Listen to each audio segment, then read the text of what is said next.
Meeting will come back to order. Roll call, please.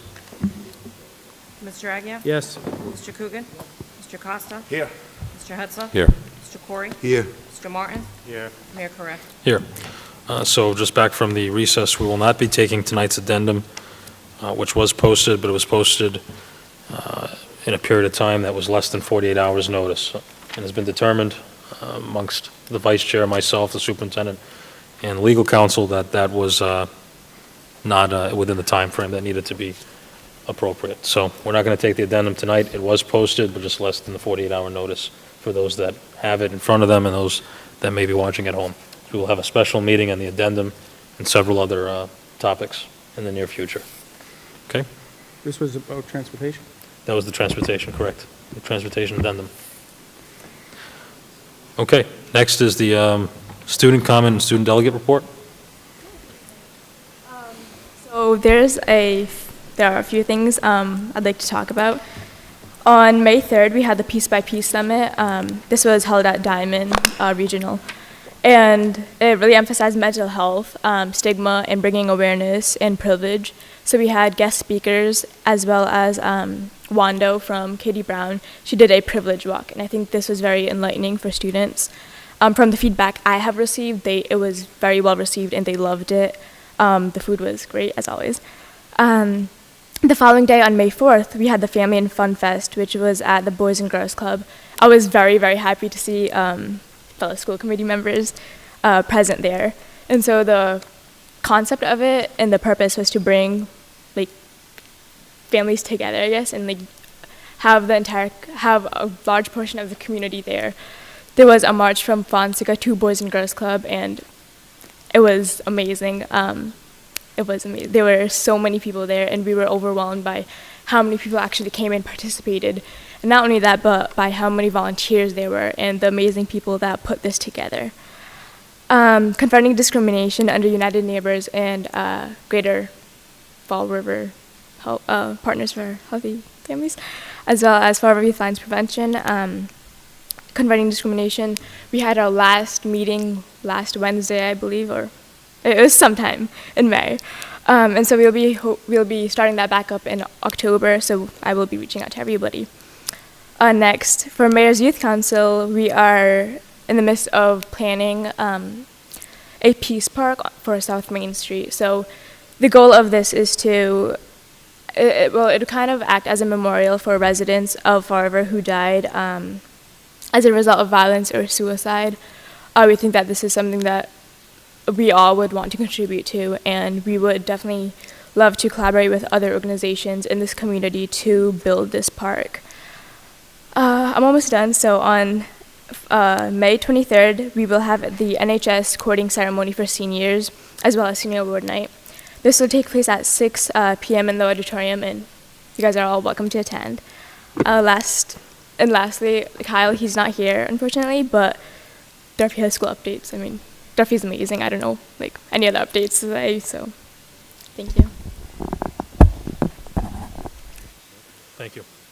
Mr. Aguirre. Can I just ask to clarify what was the addendum and the recess, so that I know there's people here that would look to, we were talking about transportation. Can we just clarify if we're not speaking about anything? Are we bringing up some of it or none of it, or just so that for the edification of the public to know? Yeah, we can make it clear. The stamp on the addendum is received May 10th at 2 p.m. That is not within the 48 hours, and there must have been some confusion because the email correspondence between the vice chair and myself and the superintendent was in fact on May 9th, which would have been within the 48 hours. So it was assumed that it would have been posted in time, but it's been determined that it is not within the 48 hours period, and discussing it would potentially put us in an open meeting law violation, which would just warrant the same result, which we'd have to be back here anyway. So we've determined that having a special meeting to take the appropriate votes within 48 hours or whatever date and time works for the committee is the most appropriate action. And that's specifically on the discussion item, vote to approve FY20 transportation total expenditure not to exceed $10.1 million, and vote to award contracts for transportation not to exceed $10.1 million. Does that answer your question, Mr.? Yeah, so it's not going to be discussed tonight. It is not going to be discussed tonight. Thank you. Thank you. Thank you for the student report this evening. Next is the approval of the minutes. Is there a motion to approve minutes? Is there a second? Second. Roll call, please. Mr. Agia? Yes. Mr. Coogan? Yes. Mr. Costa? Yes. Mr. Hetzler? Yes. Mr. Corey? Yes. Mr. Martin? Yes. Mayor Correa? Yes. There are a number of travel requests for our approval this evening. Is there a motion? Motion to approve. Motion to approve all travel requests. Is there a second? Roll call, please. Discussion, Mr. Martins. If at all possible, I'd like to call upon the principal of Durfee not to come forward. There's 2 items on the travel pertaining to Durfee, which are the first is the Sea Perch International Competition. Could you, and also the Skills USA National Competition. Could you speak to a little bit about each one of them and the significance of those 2?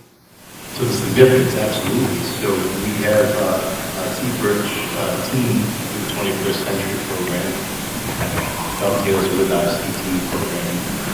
Dr. Lewis has great confidence in programs, but it's a robotics program and underwater robotics. They go to competitions throughout the year. They've been very successful, and one of our teams won a bid to go to the national event in Baltimore, which is, I think, as far as I know, the first ever that we're actually going to get someone. A few years back, we did win, the team did not. They won a bid, the team did not go. So this is an awesome opportunity for our students and our teachers to experience this. Skills USA, likewise, we're trying to grow our presence in the program, and this year we did just that, and by getting more kids to Skills USA, we increased the likelihood that someone was going to place. We had a student that did win the state a phenomenal presentation on EpiPen, and she won the gold, so she's going nationals. The importance of those 2, the international competition and the national competition for Skills USA, cannot be underestimated. It is fantastic in there. I don't know if you had the opportunity to sit in or observe the state finalists and the awarding of the gold medal. Were you able to be there? I was not there. Okay. It's simply amazing. You get well over 1,000 kids in that center in Marlborough, and the volume level of cheering for their respective schools is just fantastic. The Sea Perch is an international competition. Both of these events, which I wish the students well, that the robotics competition for the Sea Perch being an international competition will bring great accolades to Durfee. And the Skills USA national competition, if the student wins that, then you can go on to international competition as well in there, but that's on a 2-year basis, I believe, unless it's changed since the last time, but I was involved with that in there. So my concern is that paying for those, both of those, were for the, going for the Sea Perch. It says individual fundraising. I'll say that things move fast, Mr. Martins, in the last days since this was published, working in collaboration with the district, working in collaboration with Dr. Ryan from 21st Century Funding, et cetera. We were able to, in private donations, there's one that's on your agenda as well, and some fundraising. We minimized that to a very reasonable number. I can't tell you exactly what that number is in terms of private funding coming out of kids' pockets, but I don't even know if there's any money coming in. I can update the committee for certain through Dr. Malone and let them know that final cost, but things moved fast. We had to get this on the agenda, obviously, to get it approved so they could track Absolutely so. I was going to argue the point of individual fundraising for both of these competitions, because, it's a national competition. It's not local. It's national competition. And the international competition for the robotics, underwater robotics. That's something to be very proud of, in there. And when I was going through this, I did see the donation from Amazon in there. And I said, hey,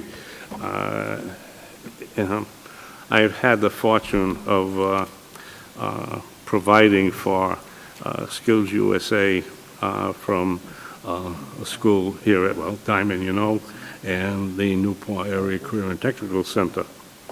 And I made it a point where those kids that went on to national competition, and also the state competition as well, but national competition, that they were going to go along with their advisor because of the prestige, the honor that winning at those competitions, even to get there, is no small task. And it's just fantastic. So I'm glad that this funding is not going to be a pediment for them to go.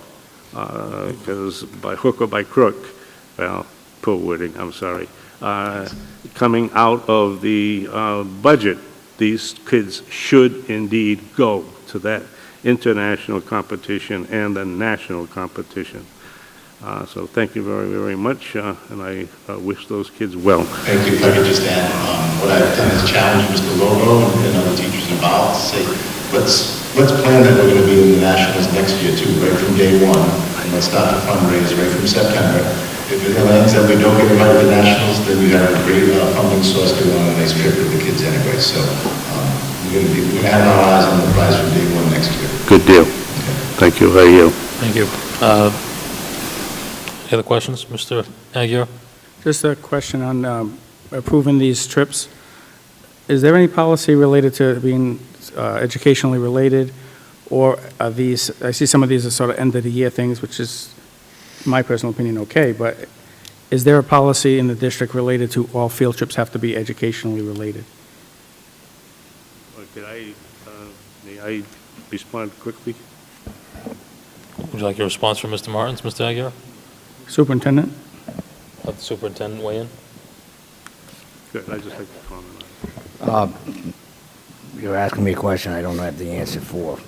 I don't know.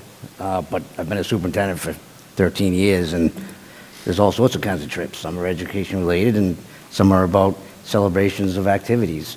But they're all connected to, how do you say, they're all connected to the school in that the school sponsors them. Yeah, I'm not saying I'm opposed to it. What I just, it seems like as we're reading through these, people are trying to find a way to get them to be educational, which is great, but there's also time for the kids of 8th grade celebration, this and that, and they come to the same piece, so I don't want to, I think maybe if we can clarify it at some point, like, that it's okay if you're doing an 8th grade celebration?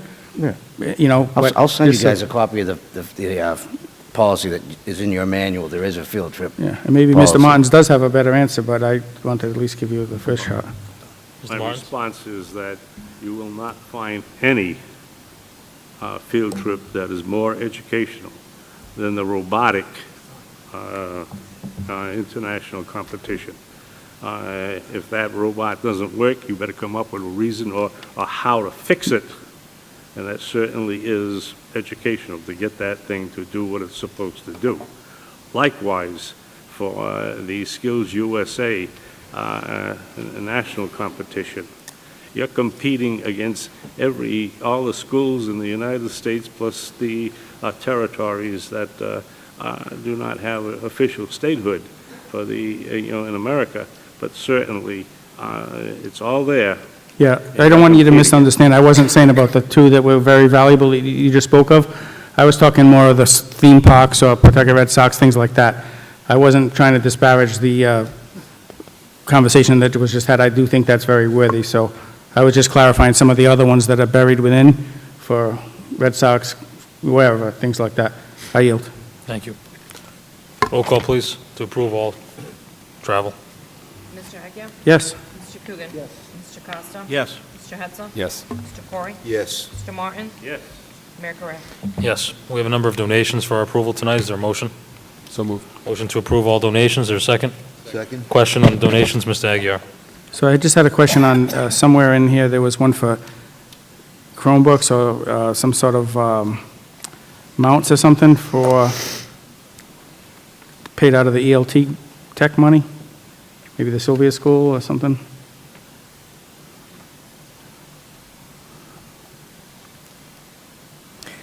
Yeah, the PTO at Sylvia.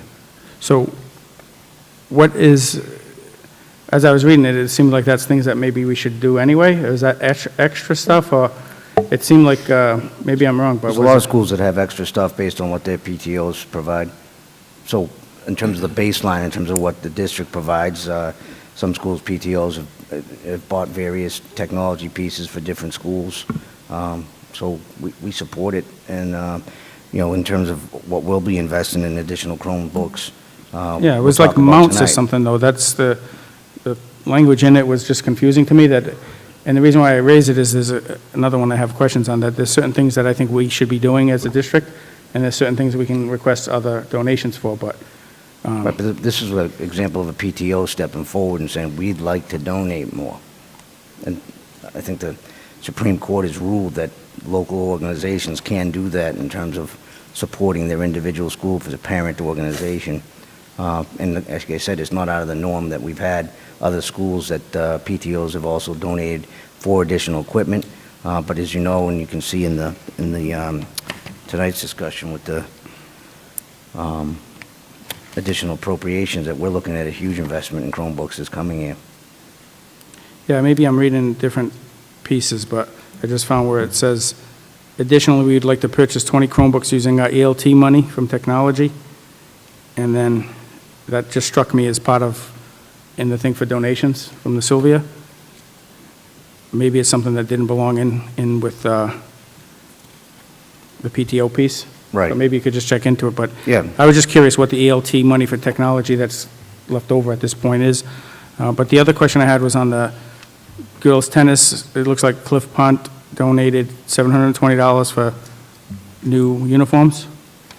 And the same question would be, isn't it our responsibility to buy uniforms? And why would we have somebody donate $720 other than, I'm not sure why. Well, I got the AD here, we can answer your question.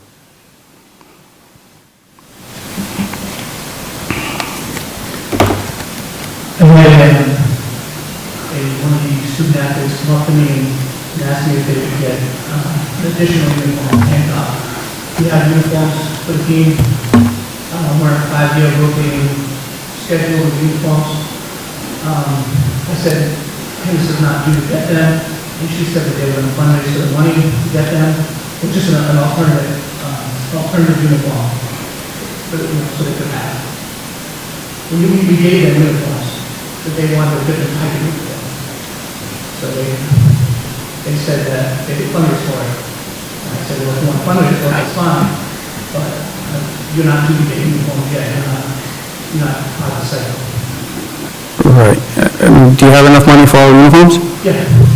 Yeah, we're on a 5-year rotating schedule with each team, and especially now with the underground contract that we have, we're getting everybody, pretty much everybody's almost turned over. I'm in my 3rd year. We started this 3 years ago, so. Yeah, The next on the list is basketball. They'll be getting uniforms in the next year, before they go basketball. Yeah, I mean, my only comment would be that fundraising is one thing, and getting a $720 donation from one person is probably another. It's all well and good. When you see it, it just looks like as if we should be, funding those things through the budget, and I know that times are pretty good right now, but, That's why I put on the, I think it said alternative uniform, alternate uniform, because I wanted the community to know that it's not that we couldn't afford it. Right. They wanted to have I guess if you could, like, the baseball team has a home uniform, a away uniform, but they wanted to get like a third uniform, you know. But we wouldn't necessarily buy the third uniform for them, that would be something that they could get on their own. This is just another uniform for the girls to wear. And then it stays with the school? Yeah, I asked them that if they were gonna keep them, and they said no, they were gonna let the school keep them. Right, so, like I said, yeah, I think I made my point on it. The only other suggestion, it's not being critical of you personally, but a lot of these things we get to approve a donation after they've already happened. So if we chose to say, no, we're not accepting them, we got $720 of the girls' uniforms that can't be used. It's not meant for you, it's probably to a lot of these things, so I want to vote for it, but it's not necessarily the ideal, in my opinion. And we should get these before they go out and purchase the thing, because now we'd be stuck with a vote that they can't use the uniform. So, thank you, sir. I yield. Okay. Mr. Corey? So I'd like to praise, one of the donations here has been an acceptance of 1,500 copies of the book, Quequechan, the Forgotten River. And very praiseworthy to receive that on behalf of elementary social studies curriculum. I'm really excited that the kids would have an orientation to develop an enthusiasm and a sense of pride in the city they live in, and to realize, especially for the transient residents who haven't been living here for a long time, to understand that Fall River itself has such a deep and enduring history, especially when it came to the Industrial Revolution, the post-industrial revolution, the development of the mills, how important the waterways were, how that led to the development of our neighborhoods and our social culture right here in Fall River. So to see that we've just taken a donation of 1,500 copies of the book, Quequechan, Forgotten River, I think it's great. I want to praise the superintendent. I want to praise Dr. Ryan. And I just hope that once these become part of the curriculum in the elementary grades, that it becomes embedded, and that the books don't end up in a closet, but actually used at a specific time of year, that the teachers find best to use these books, and to really prop up some enthusiasm as they work in this curriculum. Those are my comments. Again, I'm very, very happy to see this. With that, I yield. Thank you. Roll call, please, on acceptance of all donations. Mr. Agia? Yes. Mr. Coogan? Mr. Costa? Yes. Mr. Hetzler? Yes. Mr. Corey? Yes. Mr. Martin? Yes. Mayor Correa? Yes. Next, we have a number of contracts for our approval. Oh, excuse me, sorry, excuse me, 1 second. I'm just going to have the superintendent read the donations for the public certification. So from Amazon to Durfee High School, $15,000. From the PTO at the Sylvia School to the Sylvia School, $13,950.02. From Caddy's Furniture to the Watson Elementary School, $8,500. From Teaching Tolerance to Durfee High School, $5,000. The Lebanon American Society to Cuss Middle School, $1,000. From Cliff Pont to the Durfee Athletics Department, $720. From Donors Choose to Durfee High School, $631.53. From William and Lee Ferreira to Durfee High School, $500. From Ohio Ply Prince Incorporated, Durfee High School, $3.82. And then from Operation Outreach USA to the Title I office, 1,500 copies of the book, Quequechan, Forgotten River. Thank you. Next, we have a number of contracts for approval. Are there specific questions on contracts? Mr. Martins? I move to have it, to accept all contracts. Can you please speak into your microphone? I believe I move to accept all contracts. Okay. Okay, all contracts to approve, seconded, roll call, please. Mr. Agia? Yes. Mr. Coogan? Mr. Costa? Yes. Mr. Hetzler? Yes. Mr. Corey? Yes. Mr. Martin? Yes. Mayor Correa? Okay, next we have a number of grants for approval this evening. Is there a motion to accept all grants? So moved. Motion has been made. Is there a second? Second. Questions on any grants? Seeing none, roll call, please, for approval of all grants. Mr. Agia? Yes. Mr. Coogan? Mr. Costa? Yes. Mr.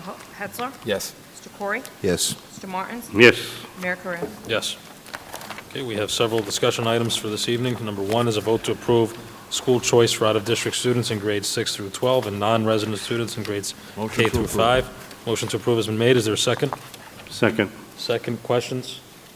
Roll call, please. Mr. Agia? Yes. Mr. Coogan? Mr. Costa? Yes. Mr. Hetzler? Yes. Mr. Corey? Yes. Mr. Martins? Yes. Mayor Correa? Yes. Item number 2 is discussion on Tiverton out-of-district tuition, presented by the superintendent. So, this item has come to our attention as there are several students that live in the Saudi Pond area that are entering or will be entering into the school age very soon. Historically, those students who live on Saudi Pond Road have attended the Tiverton Public Schools, and there was a tuition fee, paid to tuition for those students. I've done my homework on this issue, looking at the past practice, and talking with the superintendent of Tiverton, who I know from his prior role as superintendent in Natick, Massachusetts. And he and I have talked, and what we'd like to do, he and I, is put together an MOU based on school choice language and bring it back to the committee for discussion at the June meeting. And if that's something that the committee would allow me the leeway, I'd have it to the committee June for discussion as to whether or not this committee will support students from Saudi Pond Road attending the Tiverton Public Schools as opposed to the Fall River Public Schools. Mr. Vice Chair. Mr. Superintendent, was there a discussion regarding the cost Yes. associated, tuition? So, I mean, I think that's what it boils down to. I don't think anybody's going to disagree with, if they live closer, it's going to cost us more to transport them to our schools than it would to send them to Tiverton, and, I think that's where that's what it's going to come down to. So has there been a discussion? yes, I've talked with the superintendent about the cost that I believed that the past cost was based on a figure regarding their foundation budget plus some additional funds. He and I have talked, and we're going to put together a proposal that's more closely aligned to what the actual cost is per student in Fall River. So I'm hopeful that if he and I can get to this agreement to bring back to the committee for approval, there will be cost savings, and it will be done on a tuition basis and follow Mass school choice language regarding if a student needs an out-of-district placement, that student will not be able to participate just as school choice provides here in Massachusetts, but all others that it will honor the same commitments. Thank you. I yield. Thank you. Question, Mr. Agia. Just as a follow-up, is that $5,000?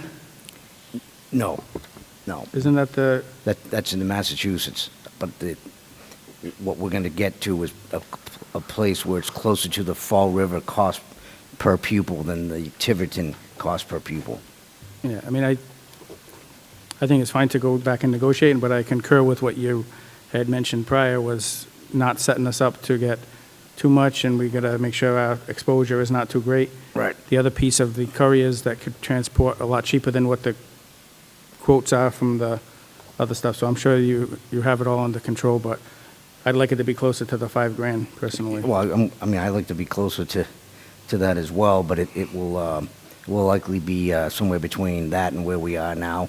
And we've been, at a place where we're spending roughly $19,000 per kid over the last couple of years. Right. I yield. Thank you. Thank you. Mr. Corey. So my question, Superintendent, is a cost-neutral option still on the table? I'm working on a cost-neutral option with which essentially would be Westport under school choice, but I haven't been able to have that conversation. And the issue really is around, that would be based on if they even had seats available. And so I don't have an answer on that yet. Okay. In terms of cost-neutral, keeping the kids in the district in Fall River, the only cost would be our transportation costs, which Mr. Agia just pointed out, could we do it cheaper with couriers in the two new buses, vans that we're going to be purchasing. So that is also, so what I'm going to bring forward in June is a couple options for the committee's debate. Thank you, I yield. Mr. Coogan?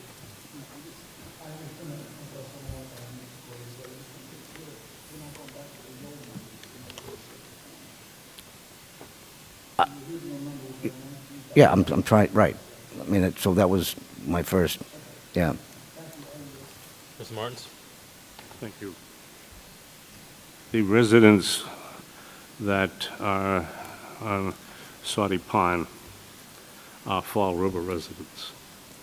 They pay Fall River taxes. And indeed, school choice is exactly that, school choice, not school that you're going to go to. And as the choice is determined by the parents, not any school department. Secondly, that you have to take into consideration the amount of time, if you're going to transport, the amount of time that the student is riding on a bus. In there, those laws are still in existence, and you start getting, even when within Fall River proper, there are some students that are pushing beyond a 1-hour bus ride. The same would apply to them, to the kids that live in the Saudi Pond area in there. The Fall River residents, they should enjoy the same benefits of any other Fall River resident. With the issue of transportation, it's okay. Do you have not only whether it's the van or a courier, do you have another person riding in that van besides the driver? Just so that there is an element of security involved in this issue. So I'm looking forward to the recommendation of the superintendent with regards to this issue. I certainly agree with negotiating with the Tiverton superintendent as to, okay, what it is, but first and foremost is those students. I yield. Thank you. Mr. Coogan?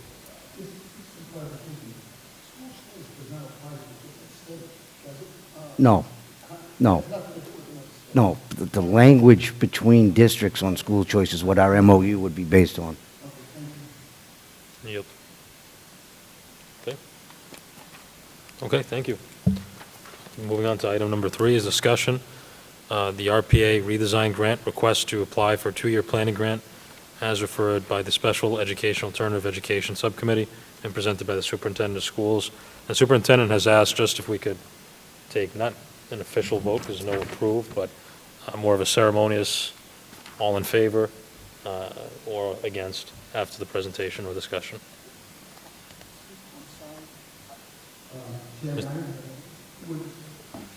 The superintendent has asked that after the presentation discussion, if we could take, because there's no vote to approve and there's no vote necessary, but it's more of some guidance from the committee. So it'd be just a, motion to proceed or motion all in favor, just to get a sense of where the committee's coming from after the discussion.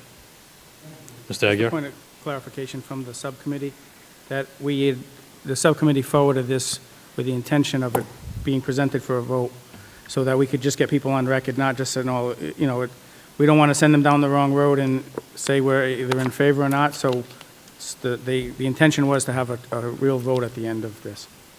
With that, I yield. Okay, well, it's not on the agenda tonight to approve or vote, so it's just discussion. So let's give the superintendent some direction, and on a future agenda, if it needs to be voted on officially. And the we reason can why do was that. because it's a grant, so all grants are supposed to come before the committee, Mhm. and that's basically what was this. So at the end, I'll make a motion up or down. Okay, thank you.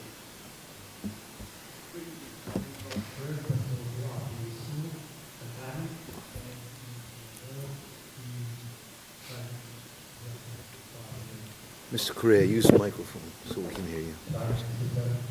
We're coming here this evening to ask your support in requesting a second year for the planning process to redesign of the operating school. As you know, we're going through the first year planning, we're coming to the conclusion of it, and we're lucky enough, fortunate enough, to be recognized by the bar, Grant and Springfield, to be offered a second year for the planning purposes of RPA. And we're hoping this evening that we can get this opportunity to be afforded us for planning again, to make sure that we're moving in the right direction for the design process of RPA. And we're looking to support. Thank you. Questions from the committee, comments? Mr. Martins? I have reviewed this material. I like it. The question that I have, and I understand that where you're referencing a particular grade level doesn't necessarily mean that the students are in that age group. They're perhaps older students that need to get the credits involved in order to graduate. Now my question. Upon graduation, would these students take the MCAS test? Absolutely. They are required by the state to pass the MCAS in order to get the diploma, and that would be first and foremost. Okay, so it's not a matter of, okay, you completed the program, here's your certificate of completion, which at times, well, it's great, but it's only a piece of paper. Correct. We're looking at they also pass MCAS to students that we're going to order. Good deal. Thank you very much. I yield. Thank you. Mr. Corey? Thank you, Mr. Correa. In the redesign, I'm curious to know if any CTE discussions have been discussed, hands-on work, maybe moving forward curriculum-wise for the kids, carpentry, anything like that, anything that the kids could apply hand-on moving forward. Is there any discussions along that line? Mr. Corey, I'm going to have Mr. ask that question. So we did have conversations about sharing some community facilities. Maybe spoke with Mr. Coogan about possibly using some of Derby High School's facilities after school for some of our students that meet criteria to engage in those CTE activities. We also are working toward developing our community partnerships so we can get our students engaged in more project-based learning, a lot of hands-on activities. They may not need, per se, the CTE programming, but again, we really want to stress that our students have the opportunities to get involved in hands-on activities. Yeah, I think that option is incredibly important in the 21st century. Anything that we could do to align these kids to the world of work after their tenure in the schools has ended would be a step in the right direction for us, especially as a committee, to consider, for the program. I would be excited to see something like that. The other question I have is on the intake process from Durfee or elsewhere into RPA, and the proper balance in the needs of the students. Some students are social emotional learners, and others have had issues of violence and bad behavior. And so I want to know along the way, are you guys also talking to meet the needs of those particular students moving forward in this redesign? So a lot of our students do have very different needs. We have a lot of students that have very strong social emotional needs. They may have anxiety, need a smaller setting. We also have students that do have those extreme behavioral challenges and have to trouble legally. Right. And have been sent from Durfee High School. So we do see a great divide in those two types of learners. There are students that are really wonderful students that need the opportunity for credit recovery. They've fallen off track. They may have been disengaged from learning at one point or another. Could also be struggles with attendance. So we do see that divide in different types of needs of students. So that was one of the reasons why we were really trying to extend this year of planning so we can further develop programs that would be best specific to meet those needs of each group. Thank you. With that, I yield. Further questions? Mr. Aguirre? Yeah, I thought there would be more questions, quite frankly. At the subcommittee, we talked about a few things, but as I'm looking at the documents, it looks like we got one document in our binders and another document that's different. And one of the changes I'm just seeing is 7 through 12 was the original document, and the one I believe we got after is 6 to 12. What's, Mr. Aguirre, that has been looked at carefully. The grade 6 students that we're looking at are the over-aged uncredited grade 6 students. They should be in 7th grade, and that's what we best allow the those students with cover credits, help them get back on track, and this way I think we can also extend that to the 6th grade population, as long as they meet the over-aged uncredited criteria. I'm not necessarily opposed to it. I would just rather call them 7th graders, quite frankly, because I think it'll open up, it's a 6th grade program. And right now, we don't have a 6th grade program for a reason, and I'm not sure we want to open that can of worms. So we call them rising 7th graders, and that's what they would be.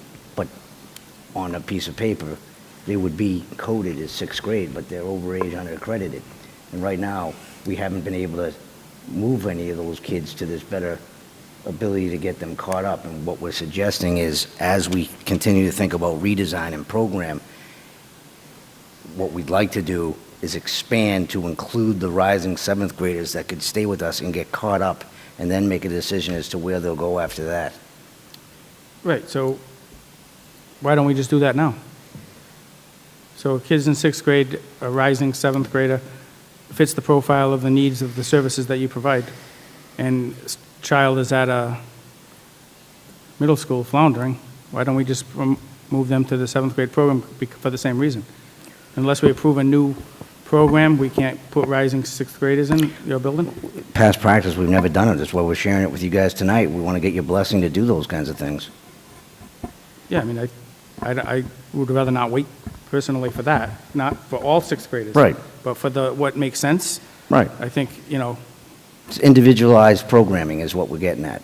And we feel that we could serve a group of 6th graders and get them on track rather than continually fall behind and become a dropout. yeah, same theory, and we bump up the other kids when they show competency. I get Right. all of that stuff.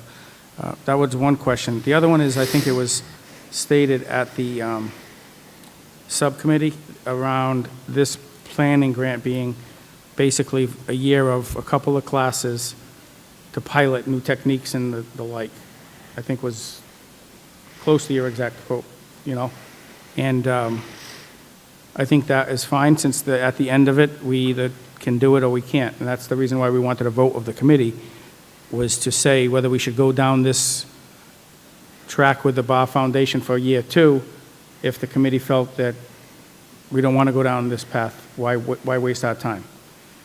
At the subcommittee, it also was discussed, and I believe on this very strongly, and I think the graph that shows the circles of what the two schools would do is, I think it's very important, and I think it's right on track. We had a debate at the meeting whether you're actually doing these things at the current school. It's my personal opinion that we're doing 90%, if not all, of these things that we're articulating here that are in a different proposed alternative school. Like, I think we're doing pretty much all of these things.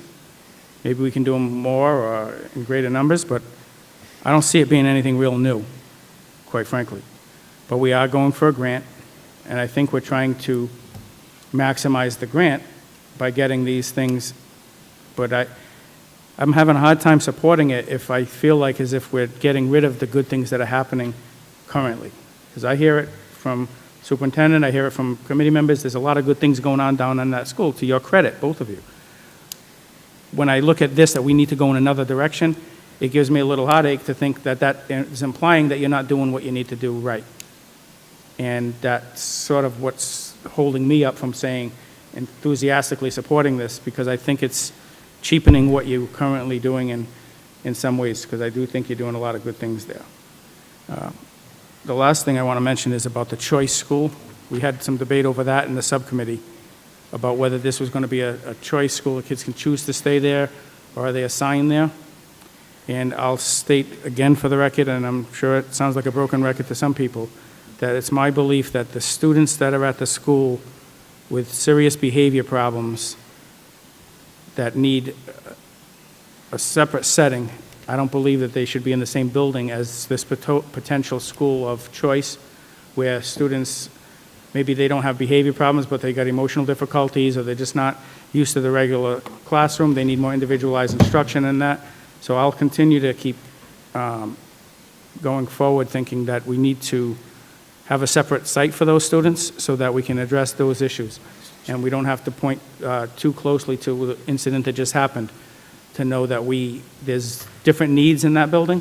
And if we throw them all into the same building, they're all going to get lumped with some of that same stigma of behavior problems in the school, dangerousness in the school. And I don't necessarily think that that whole school is like that. So as far as I'm concerned, we need to, in the future, look towards how we're dealing with that small population of students that get kicked out of one school for behaviors, and they're in trouble with the law and all that. We shouldn't have them in the same building, is just my personal opinion. But while I have you, I want to compliment you on the work you're doing down there. I think you're doing good work. It's not easy work, and I think that you're doing a lot of the things that we're doing here. Maybe with the grant we can get some more resources, but I support your leadership down there. I think you're both doing a nice job, so keep up the good work. With that, I yield. Thank you. Mr. Corey? Yes, I want to preface my comments again along those lines, but to say that the work you guys are doing down there is admirable is absolutely true. RPA has evolved as an alternative program through the years into what it is today. I worked in the early days of the initial program, and what's going on today at RPA is far more evolved than what we had about 10 years or so ago. So we're moving in the right direction, definitely.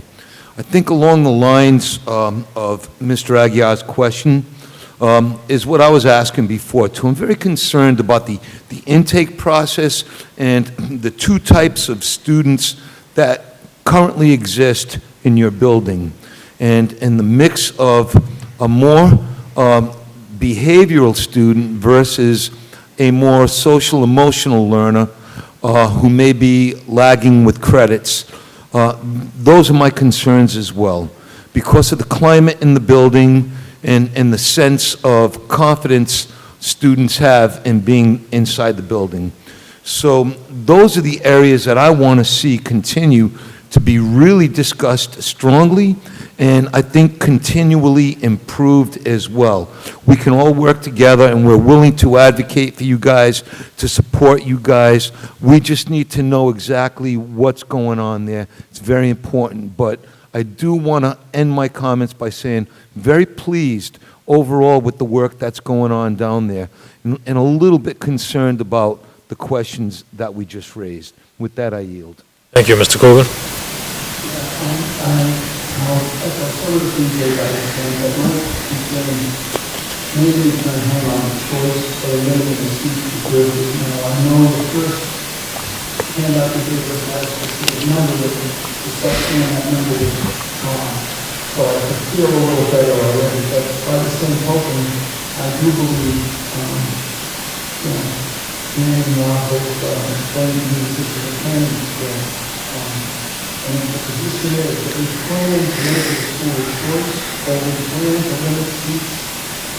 I want to hear right now that that's not going to happen, and I will support the doing it. But if you're going to go down that road, I hope the other guys support it. But my position is that it's going to become some kind of a choice option, or some kind of a limiting of seats to kids. I'm not going to support it. Do I support other programs in there? You know, I was wanting to help you guys get the things you need to make the school better. John, and I see that progress, and I would love to strengthen both the instruction and vocational programs, you guys, and I will do whatever I can to help you know it. But my position is, you have to stand forward and not be get away, putting in a failure there. Going to have a good school, over the plan, and ministry, rather than everything. I don't wish you bad, but he's not going to be my That's you. So, The proposed idea for planning moving forward is that this would be a choice again for kids that are off track. So all the students in RPA in this proposed program moving forward would be students that are in need of either recovery instruction to get back on track or credit recovery. And I think it does address that concern about the intake process and separating students based on their individualized needs. And I think this planning year is going to help us formulate better structures and systems and placement for students that's really good for their individualized needs. This is not going to be a program this is not going to be a program just for students that have behavioral issues. This is going to be a program for students that really need something different. It's going to be competency-based. And what that means is students are going to be working on developing their skills. And it's not just so much a credit recovery system, which they're taking certain classes, just for the credit. They're going to be taking courses to really show mastery of skills and really be prepared for post-secondary success. And that's a really big need that we're seeing in our schools. Yes. Second point, limited seats. Limited seats, this was actually, we see a growing need for students that are off track. So for students that are off track, we see that greater need, and this would actually expand more options for students that are off track. I hope you're dealing with, all this that we're going forward with something along those lines, there's something else in the second one. Mr. Coogan, you also have flexible scheduling. Okay, that will open up the doors even more students. Using the idea that a student doesn't have to be there the entire day, open seats, open certain classrooms as well. Thank you. Mr. Costa? Or Vice Chair Costa? Thank you, Mr. Chairman. You gave the presentation to us at the facilities and operations, so I'm not going to go through all of the questions I asked there. But I do want to make a couple of points. One, I think you've done a fantastic job with the first year grant, which was the planning grant. My understanding is year two is going to build on that, in that the committee's not going to have to make a determination as to whether or not we adopt what you've been working on until the end of the second year of planning grant. My understanding was also that there's still some unanswered questions that you're hoping in year two you can provide the committee. Specifically with one that I had, and I think you've heard it here tonight again, is the whole issue of it being a school of choice. I share some of the same concerns that I don't know that you're going to have a large enough pool of students to choose to go to RPA. I think you'll do well with the existing students who will want to stay there and transition into this new program that's sort of being developed. But in terms of drawing students from our middle schools or charters or parochial schools, again, at this point, I just don't see that. Now, I will say this, given your track record with year one, I'm certainly going to support, if it comes to a vote here tonight, the second year of the planning grant, because I think some of that is going to take shape, if you will. I'm hoping that you'll answer some of the questions the committee has about the dynamic of the school. There are some good things going on there. However, I do see the value in doing some competency-based programming for students. I think I want to hear more about that. I want to hear more about what you're looking to do with those students. Flexibility, the flex schedule, I think, is important. We know with that population that it's worked. We started off years ago with, I think it was the afternoon school program, credit recovery, I think it was called. And we did some online stuff. So I think the flexible schedule will be an added advantage. But at this point, my major concern is whether or not, if we go ahead and roll this out in year three, are you going to have enough students year after year to sustain a school within a school, or two schools, if you will, at that same location? But I'm looking forward to letting you do the work. If we're awarded the grant, great. Hopefully you can continue to update us as that grant goes on next year. Talk a little bit about some of the things you're doing or looking to do. And then it'll be back before this committee, we've discussed at some point, for us to decide whether or not we want to adopt what you've been working on. And so I wish you luck in year two, and if it comes before a vote, if it comes for a vote tonight, I certainly will support it. With that, I yield. Thank you, Mr. Chairman. Thank you. Mr. Thank Corder? you, Mr. Chairman.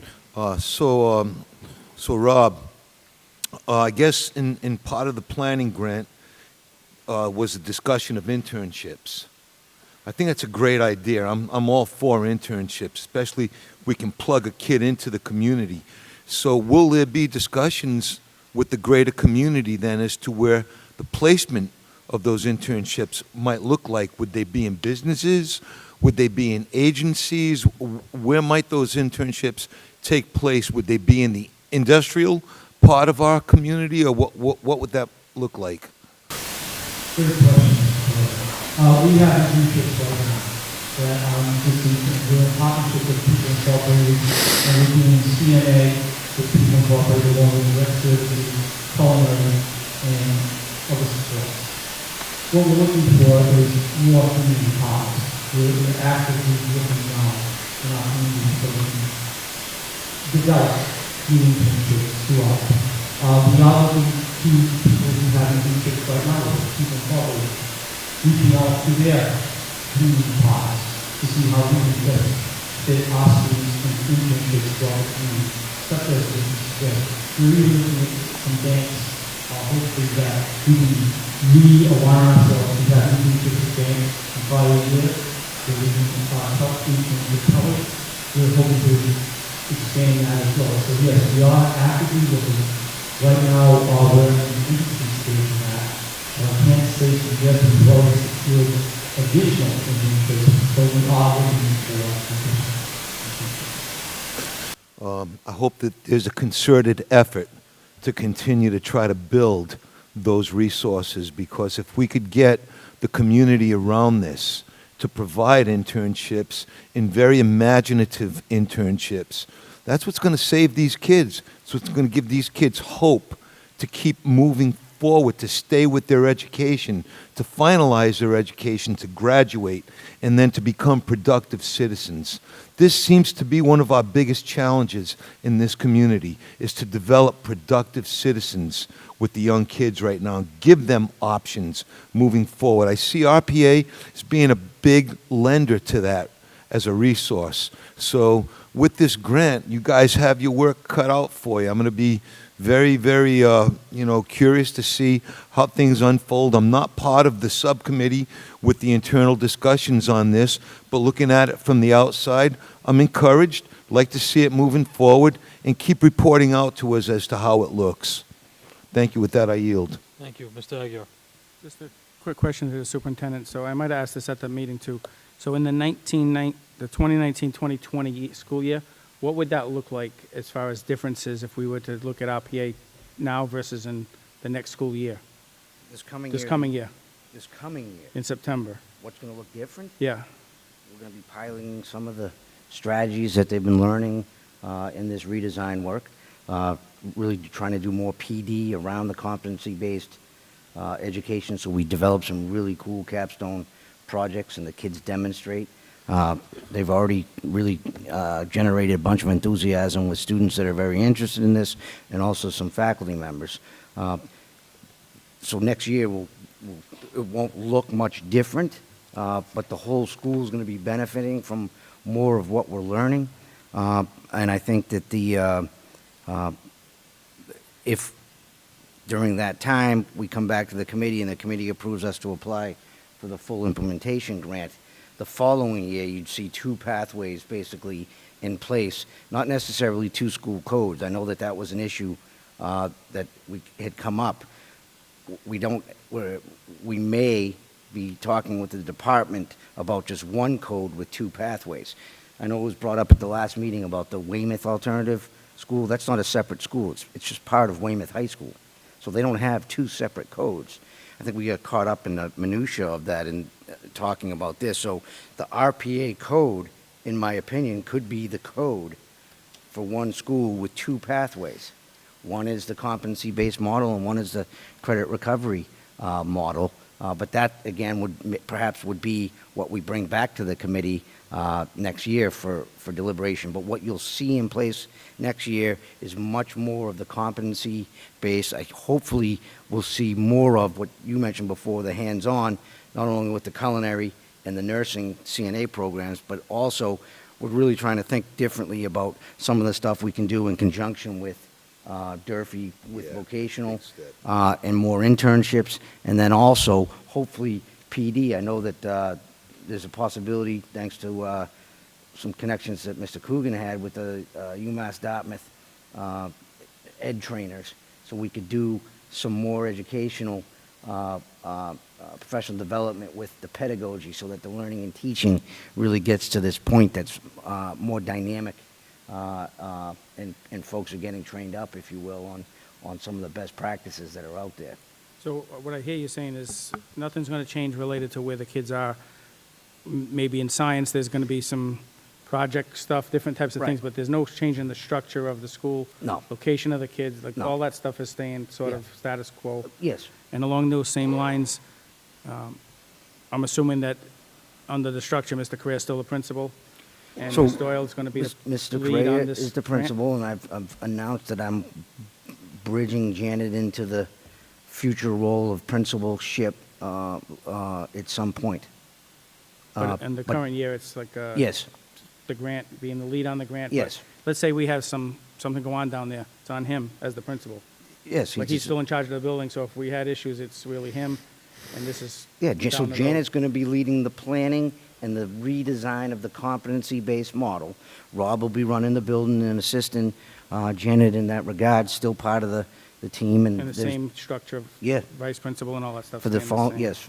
You know, And I know we've used in the past, the term cost neutral around, so if we had two pathways, what it would look like cost neutral. We're still feeling confident that through the cost neutral model, we could offer the two pathways without additional resources that we wouldn't be adding anyway, or that we wouldn't, you understand what I'm saying? So Yeah. I don't see us adding two different administrations. It's just really splitting how we're operating currently. yeah, I mean, at the end of the day, I'm going to support this pilot because I do think it's worth looking into. I wrote down a note here, when we keep calling it a school of choice, and I wrote down here, choose to stay, that we currently have kids that choose to stay at that school, but is that going to count towards the Bar Foundation's requirement of being a school to choice? So really, I think we got caught up in this minutia detail of school choice. Kids get sent to resiliency. Some kids come back who have dropped out. Other kids, we've counseled there. But once they get there, the school of choice is, hey, you're at resiliency, you can stay in the credit-based model, or you can apply for this competency-based model. That's the only choice. It's not as complicated, I think, as sometimes we read into the model. So if we had two pathways in place, you get to make a selection as to where you want to be. Right, yeah, I think at the end of the day, we'll go through it, there's not much is going to change other than some potential innovative stuff, so I'm willing to support it. I just want to reiterate, I do think we need to work over the next year on what's going to happen to those kids that Yep. get sent out for behavior reasons. So with that being said, I'd like to make a motion to approve. Motion's been made to approve. Is there a second? Second. Roll call. Mr. Agia? Yes? Mr. Coogan? Mr. Costa? Yes. Mr. Hetzler? Yes. Mr. Corey? Yes. Mr. Martin? Yes. Mayor Correa? Yes. Item number 4 is thank you. Item number 4 is discussion, Fall River School Committee and City of Fall River indirect cost shared agreement presented by the superintendent. So I put this on the agenda. There was request, and also there's language in there, is there, that we would discuss, and if the committee has things they'd like to go back and renegotiate, I can request a reopening of negotiation on any of the items in the MOU. It's that time of year, and I'll leave it at that for any questions of the committee. Mr. Aguirre. Yeah, just looking at it, I do think that we should look at negotiating it again. And basically, two items in there that raised a few questions for me. One is related to the legal settlements, in that the city negotiates a settlement if they need to with an employee, but then it comes back to the committee for a vote after the fact. So I think that if we could look at that language, that would be, it's not major money, but it could, a couple $100,000 a year in things that we get asked after the fact. We could settle for X, and, I think maybe working on the school committee, who has to vote to approve the actual settlement, approving what we would offer, rather than the city side negotiating something that we're not even involved in, and then we have to approve. That would be one of my concerns. The second one is a topic that's always a topic of discussion, and it's big money, is the Medicaid reimbursement. I know that in the past, when this agreement got signed in November of 2 years ago, it got in there that the city would share 50% over $2 million with the school department. At the time, I suggested not to sign this for that reason, because we're never going to get that. So it's a waste of, it's good language, I guess, if we were going to get 3 million, but we've never gotten anywhere close to that as a city. So when I look at the Medicaid reimbursement, along with the changes to the formula that have been advocated across the state, the money comes out of our budget in order to get these type of resources. So we put money into the budget that comes out of the school budget, and the reimbursement from the state for Medicaid reimbursement never gets calculated on the school side related to net school spending. And I think that we need to look at that so that we either share in that, or at least in truth in advertising, we should be saying, no matter what city, no matter what administration, 100% of net school spending is minus the $2 million for the Medicaid reimbursement that the city gets, so 1.8 million. And I think if we're looking to advocate for changes, that's one change that I definitely think that we should make. I don't think it's something that can happen overnight, but I do think that we should reopen negotiations even for future years beyond the current, year that's ahead of us, so that we can actually talk to the city about negotiating that down, so we could all get a better understanding of what is that money. We could advocate to the State House for changes in this if need be, but I don't think many people really understand the true nature of what this is. So I do think by opening it up, it will at least start the conversation with the city, maybe in the finance subcommittee, maybe with the city council and the state legislature, because it just doesn't make sense the way that it currently is. So I do think we should open that. I don't know what the mechanism is to do that, if we need to have a motion or anything, but I'll let my colleagues weigh in if they choose to on this big item. I yield. Thank you, Mr. Aguirre. Mr. Martins. To the superintendent, are there any issues of this agreement which should be changed? Well, I think the point about the legal settlements that was just raised, I think we need clarity on that language, because I know that that has been a problem for the committee. And around the Medicaid reimbursement, that's something that the committee has also been vocal about in the last couple of years. I don't know about Mr. Aggie's point about the state changing it part of the formula, but what we could definitely talk to the city about is the percentage. So if $2 million is never going to be hit, is that something that we could negotiate differently? Those would be the only two areas also that I would say that we could have conversations. Nothing in the shared cost agreement that I think is broken, but definitely some clarity and language in those two areas would be helpful. So I don't have any issue with, I don't have a problem with the fact that, hey, if it's a school-related expense that is authorized as part of net school spending, then so be it. But if it's not, or if it's stretching the imagination to say, well, let's try and fit that in, whatever that expense might be, then the answer is no. But if there are not any issues to this agreement, which I haven't heard anything to the contrary, then it's my position that this agreement should continue in force. I yield. Thank you. Mr. Vice Chair. Thank you, Mr. Chair. My understanding of this agreement as it's outlined for the committee and has been in place since 2017 is that the prior agreement that we had, there were some issues that school department had with it, and there were some issues the city had with it. So we came together, we understand there was some discussions, and I think we tried to rectify some concerns on both ends. And so I don't disagree with Mr. Aguirre that this may be an opportunity to take a look at it. Things have changed. I think particularly with the law, the settlements from the law department, is something we could get some more clarity on and take a look at. I don't think it hurts to go back and revisit the document. I would just say that it's late in the FY20 process to be tinkering with or changing, amending the indirect cost agreement. But I think going forward, I think any agreement should be looked at, and as time changes, the needs change between both the schools and the city. And I would imagine some of the regulations change as well for what's allowed and not allowed. And I know things get capped, percentages or total dollar numbers get capped over time. So, I would just suggest that it be referred to Finance Subcommittee.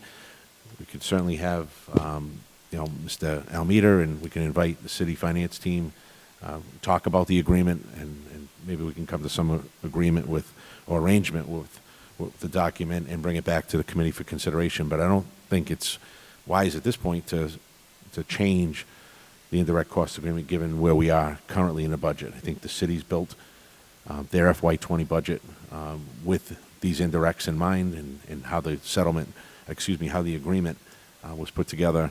I think it's late in the game for FY20, but I certainly think it's worth, whether it's an annual basis or whether it's every couple of years, look at it, see if there's things that no longer work for the school department, no longer work for the city, and let's have that conversation, see if we can come to some middle ground.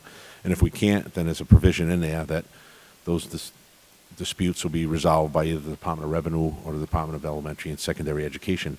That has been the practice even in the prior agreement. So I'd be prepared to make a motion to refer to Finance Subcommittee for further discussion and any recommended changes. Okay, is there a second on the motion to refer? Second has been made. All in favor? Aye. Any opposed?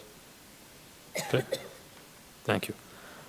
Item number 5 is discussion on SRO Memorandum of Understanding and SOP presented by the superintendent. So this also came up as a request of one of the committee members to also have this MOU for discussion tonight. Are there any comments or questions that we can answer regarding the MOU? There's 2 documents here. One is the MOU, and the second is the actual SOP. And I didn't know if the committee had the SOP. You have it now for your files. That is a much more detailed document on the police side of their SOP for SROs. Mr. Barnes? Same type of question. Are there any issues in this memorandum of understanding which should be changed? I don't have any. I'm sorry? I don't have any, Mr. Martins. Okay. Are you? Thank you. Mr. Aguirre? Yeah, so I asked for this to be on the agenda because I do think it's something that we should look at periodically to figure out what's happening. We've had a lot of issues go on with situations with legal change, law changes from the legislature that are truly affecting our schools, the safety of our schools, the amount of out-of-control behaviors that are in schools, and the school resource officer MOU or standard operating procedure would be some area to look at so we can get some guidance on what is happening in the schools. What are the options for school resource officers? Because I've heard it, and I'm sure my colleagues have heard the same. Since the law changed, a lot of times the kids are out of control, and the school resource officer is saying, oh, I can't do anything about it. And then the security guard saying, well, I can't do anything about it. And meanwhile, what are we doing? So I do think that there's some issues here that we should address. I don't see the police here to answer, or whoever from the SRO department would be here, but I would think that a discussion should be had so we can get right out on the open what's the options and what do they do, what don't they do. When I looked at both the MOU and the SOP of this, there was some conflicting language in the two documents. I think that should be looked at, so that we can say which one we go by. Is everything that's in the document being done? I would ask how many of the reports that they're supposed to do every month, are those given in? Do we get any data on how many arrests have been in the schools, things like that? You know, I'd like to get some more of that data. I think it's valuable for us to see whether it's working or whether it needs changing. So with that being said, I'd like to make a motion to refer this to the Facilities Subcommittee, which is security, basically, and we can have this discussion with some representative from the police department in more detail. Motion's been made. Is there a second? Second. Second. All in favor? Aye. Any opposed? No? Thank you. Further discussion on this topic, or? Yep. Mr. Corey. In light of the recent incident that happened at RPA, as a citizen of Fall River, and knowing how social media and public media works, all the media outlets were alive when this incident occurred, and that's all we heard about. They had call in on the talk shows, on the radio. There were front page articles on the newspaper. Facebook was clicking away. In the meantime, that incident occurred on a Thursday at RPA. And on Friday, there was a piece-by-piece summit that absolutely got no attention in the media. And yet, the work of the piece-by-piece summit hosted by United Neighbors was amazing. And it was attended by kids from all the middle schools and the high schools, including charter and parochial throughout the city, which I think any event that brings all the kids together in dialogue with motivational speakers is very healthy for the kids. At the same time that the Piece by Piece Summit was being held, the radio talk shows were ablaze with the incident that happened at RPA. On the very next day after the Piece by Piece Summit on the Saturday was the Family Fun Fest and the Anti-Bullying March Rally, which, as Samaya detailed earlier in her student report, was amazing. And if anybody noticed Samaya's attention on those issues, she was really excited about those two events because they raised the bar in awareness, social awareness, justice, peace, all those great things that we want our kids to be aware of. And yet, there was more front page articles on the incident at RPA. So these are the things that concern me as I sit up here. You know, where is our attention focused? Is it focused on the violence, or is it focused on the restorative end of things? So I continually want to look at the restorative ends, and what can we do to continue to address the incidences that happen properly with justice and with motivation, so that we can, you know, get these kids a very healthy portion of our overall greater Fall River community. Those are the issues that really affect me. And so I bring that up, and I know the work of the SROs inside of schools is incredibly important, and so is the work on behalf of our school adjustment counselors and our school psychologists, and all of those who use nurturing techniques in their education, in their techniques to education. So I continually want to address these issues. I don't want our school department to just give lip service to these services that should be provided. I want direct follow-up. I want our school department to be very well aware that we have a responsibility for the behavior of these kids, and we need to work that responsibility and enforce it with proper methods. With that, I yield. Thank you. Further questions? Okay. Item number 6 is discussion and a vote from the committee on CD Recreation requesting the use of Henry Lord Community School grounds. Mr. Coogan.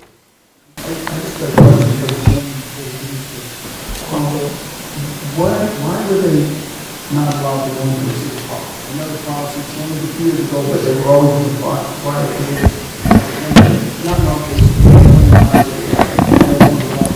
not familiar with the request, so I'm going to ask Grace Gerling come down and ask about her request tonight. So what's on the agenda tonight is clearly a request for the Henry Lord Community School ground. If she has a comment regarding city property, you can bring that to our attention.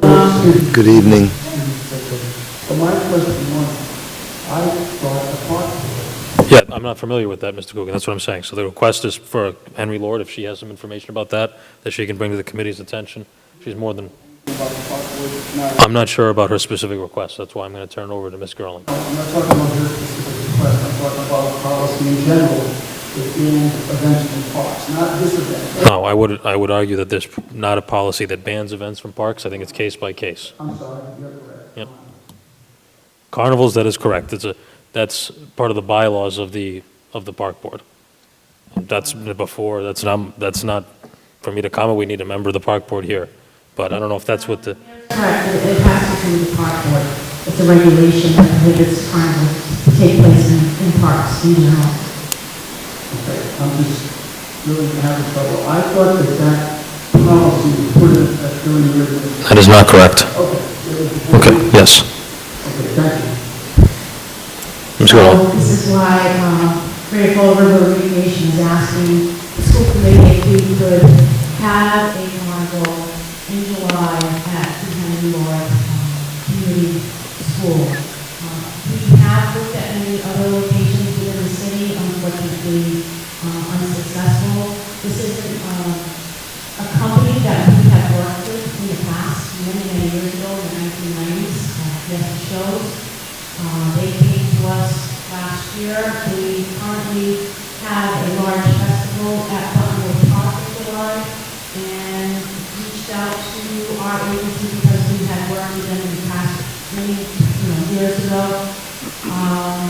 inquiring if they could have something in Fall River the following week. And it just makes sense for them to be separate and come straight to Fall River.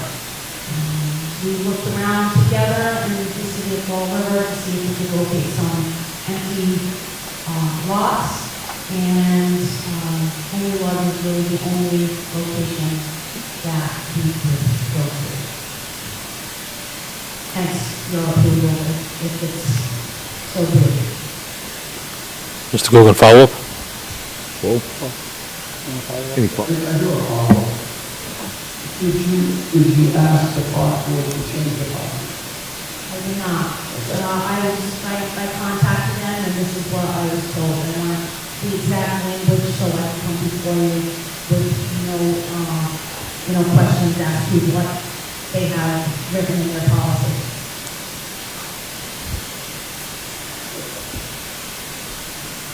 It's my concern. Is there a school in Henry Lord during this time? Is there summer school there? Like that, I don't know. 21st century. Point of information, Mr. Chair, may I? Yep. I believe the 21st Century Summer Grant is going on around that time, or has in the past. I'm sorry? Is that Monday through Friday or Monday through Thursday?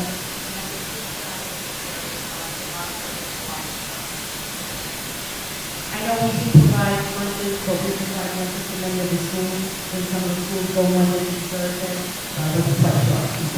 But my concern is you're going to have another roadblock because all the people that work on school grounds have to have employees that time.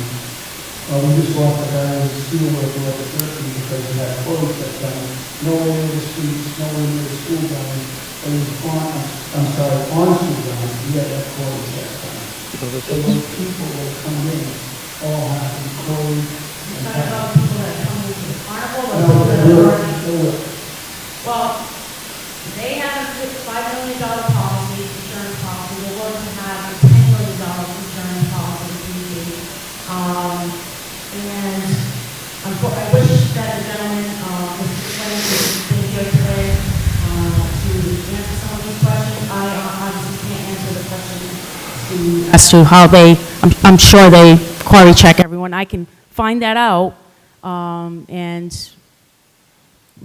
get whatever information that you're requiring. Well, that would be, that's not our requirement, that's a state requirement. Okay.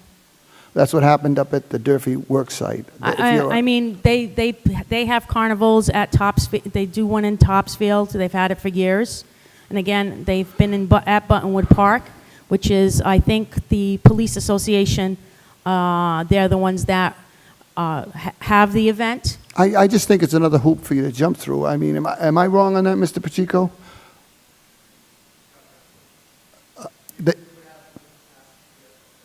Yeah, they have to all have Cory checks, all the employees that are on school grounds during time when schools are Which there. I understand. Okay. And sorry. Both. Thank you, I yield. Mr. Corey? Okay, first of all, thanks, Grace, for being here. My I think it's- pleasure. I think it's a great proposal, especially in that neighborhood. I think the parking lot there is pretty flat, so therefore it's safe. Is that right, Kenny? Just want to make sure that the parking lot's So conducive if I'm not mistaken, the request would be for the field. for the fields. Right, so it wouldn't be in the parking lot, and the parking lot would be reserved, obviously, for parking. Yeah, okay, so I mean, but everything is level there, is. so It is. there won't be any issues like that. Yes. Thank you, Ken. So yeah, Grace, no, I'm really pleased that your agency wants to partner. You guys already do so much to keep this community healthy, and I want to take a moment for public edification to praise Community Development Recreation for all the good work that you do. It's unending, it's ongoing, especially in work and outreach, and you're helping our school counselors and the information sharing going on so much. And I think for the South End to have a festival like this in the middle of the summer would be great for the kids who especially live in that region of the city. I think it would be a great, healthy thing. So I wish you all the best on that. With that, I yield. Thank you. Mr. Axler? Thank you, Mr. Chair. Thank you very much for being here, Mr. Scarling. I have a number of concerns with the carnival going to Henry Lord, and I just want to make sure they're going to be addressed. Sure. First of all, parking. That's a huge issue, so I don't know how many people you're expecting to have there.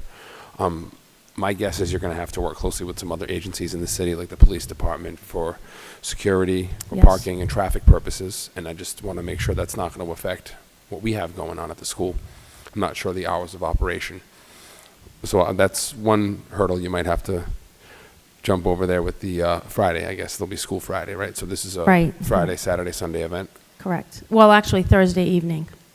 So it's the 18th, July 18th until the 21st. So they would start setting up on the 15th. They have to come in, start setting up their equipment to get ready for the 18th, and then break down. They break down in one day, and they'll be gone on the 22nd. Right. So, and then I probably have some questions for the school department as far as if that equipment's going to be in the way for anything that we currently have planned to take place at the school that week, because she's saying they'll have to be there days ahead of time to begin setting up. The setup would be, again, on the field, so it doesn't Right. affect our parking. And if I'm not mistaken, in the past, carnivals have been night events, except for the weekends. Okay. So we wouldn't have any events going on there on the weekends, and I'm not quite sure if Friday, Right. Grace, is an all-day affair, or would it be just an evening? That would be evening.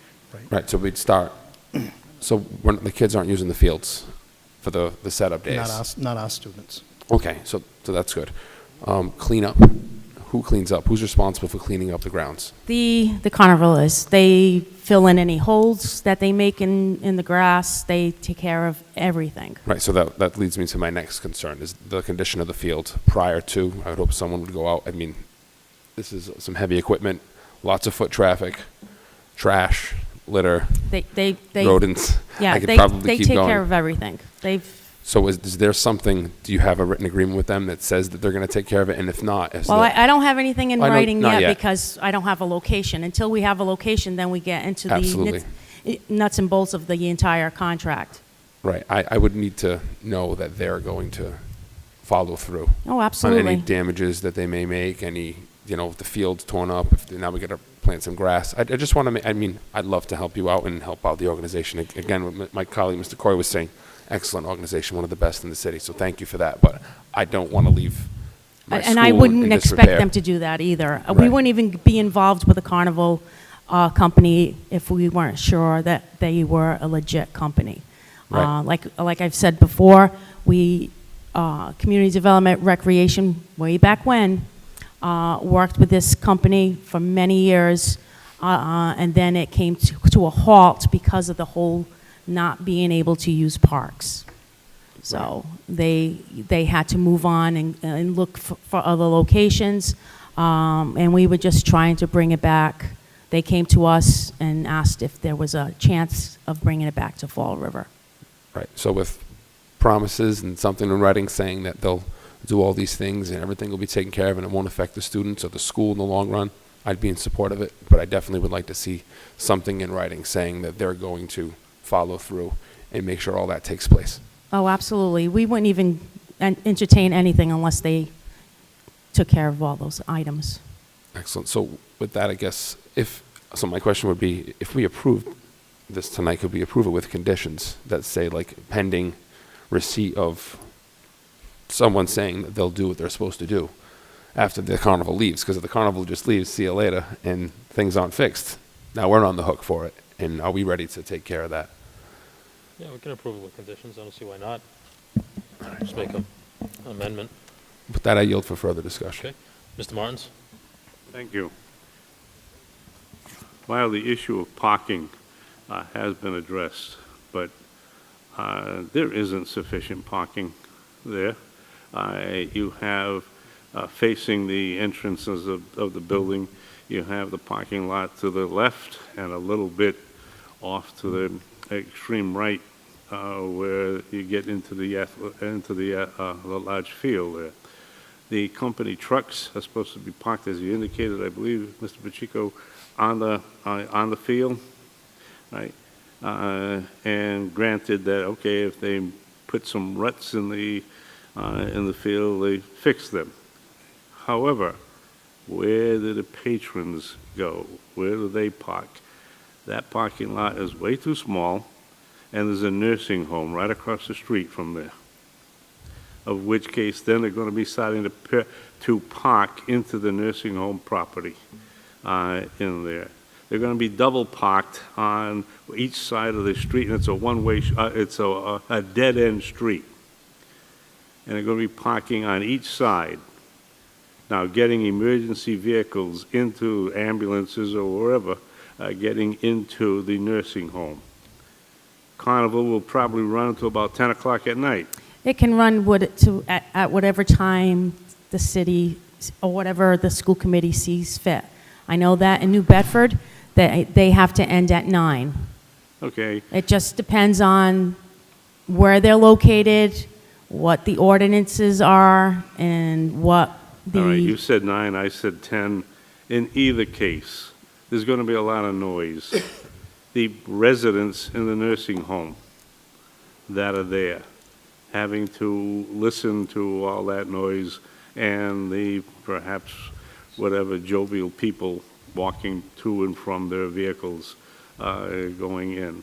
That's going to be a huge catastrophe with regards to having access by the patrons going to the carnival in there. They'll be parking on the way to Tiverton on there, and I think there's already some holes in that fence where it goes toward by Cook Pond, and certainly they'll get a little bit larger with people going through the fence as opposed to walking all the way around in there. I can't support this. I'm kind of disappointed that the park department would say, well, you can't have a carnival in a city park. There's, while there might not be parking as a parking lot, but certainly there are lots of streets that can absorb the parking, whereas there isn't a lot of streets on there. People are going to be parking almost on the lawn, on the property of the residents around there. I will not support this proposal. I yield. Mr. Aguirre? So thank you for coming. There's a lot of logistics that we have questions on, and I see the first letter was dated March 26th. Yes. That we have in our binder here.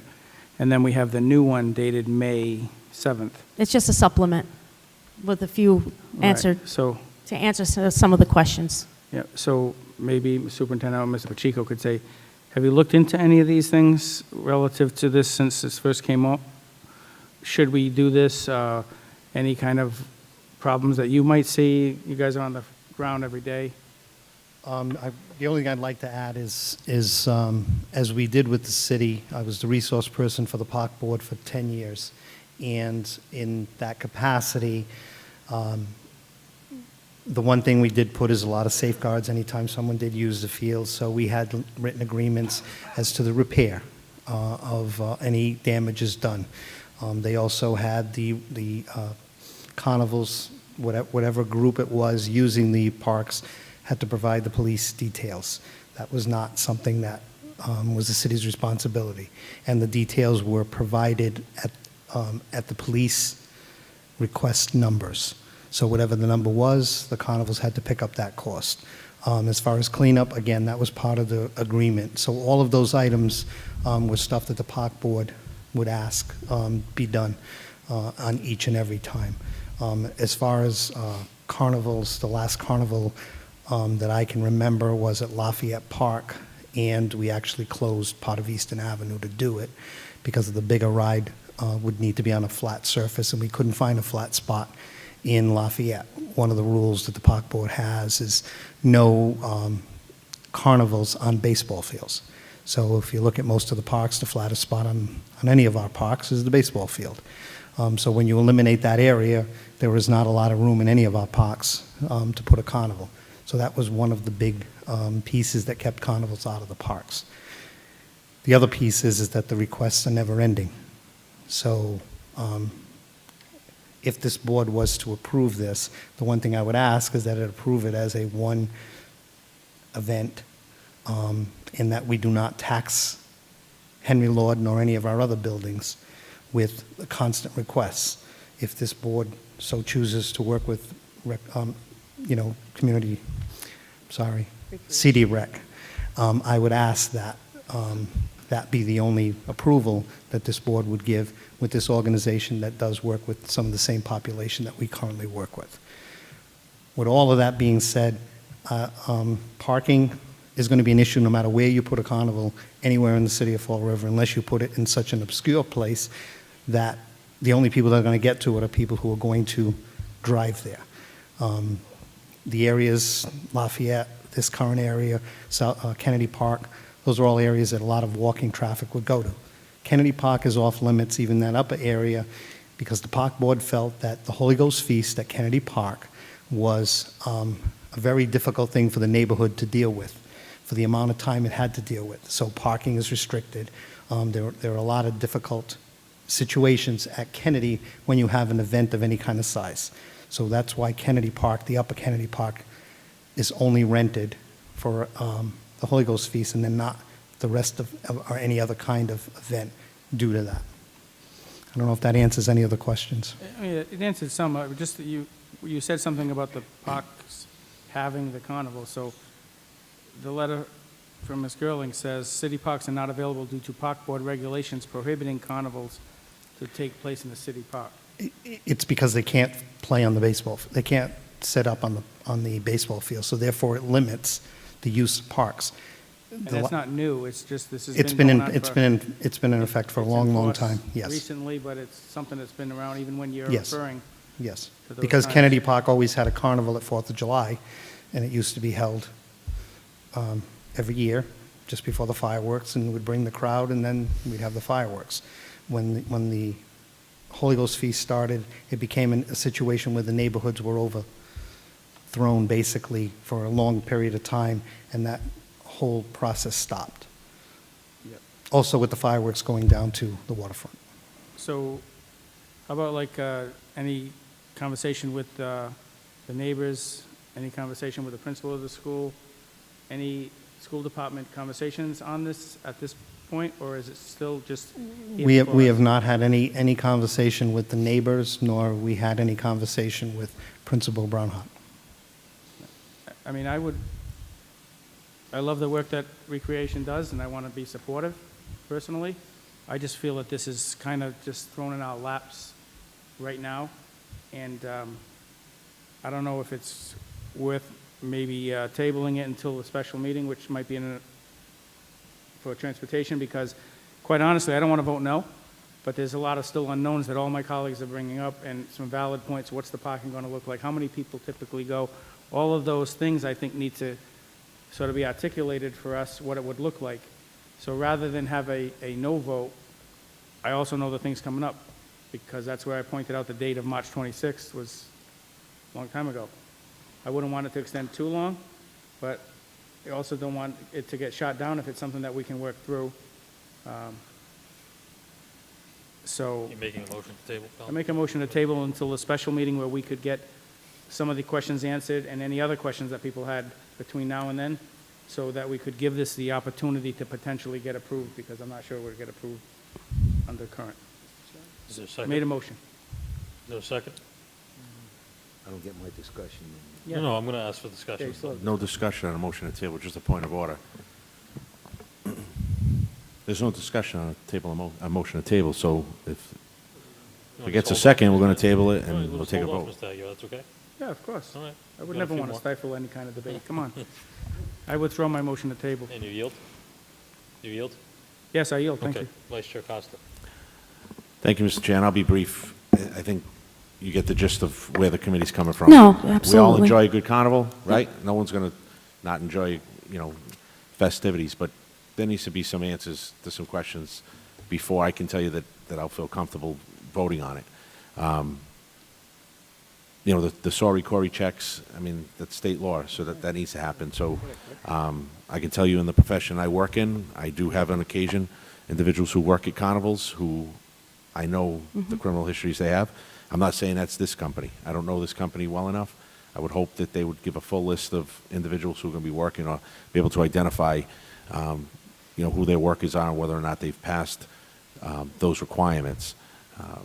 And I'm not trying to, put the pressure on these companies, but ultimately, it is a kid-friendly event, and I think if it's going to be held on school grounds, they have to comply with the state law like any other organization, including construction companies. I am concerned, Mr. Martin's raised a great question, about the accessibility for emergency vehicles. You get the South Point rehab there. Some of those residents require medical attention in and out during anytime during the day or night. And so I'd hate to be an impediment to emergency vehicles being able to get to access those residents.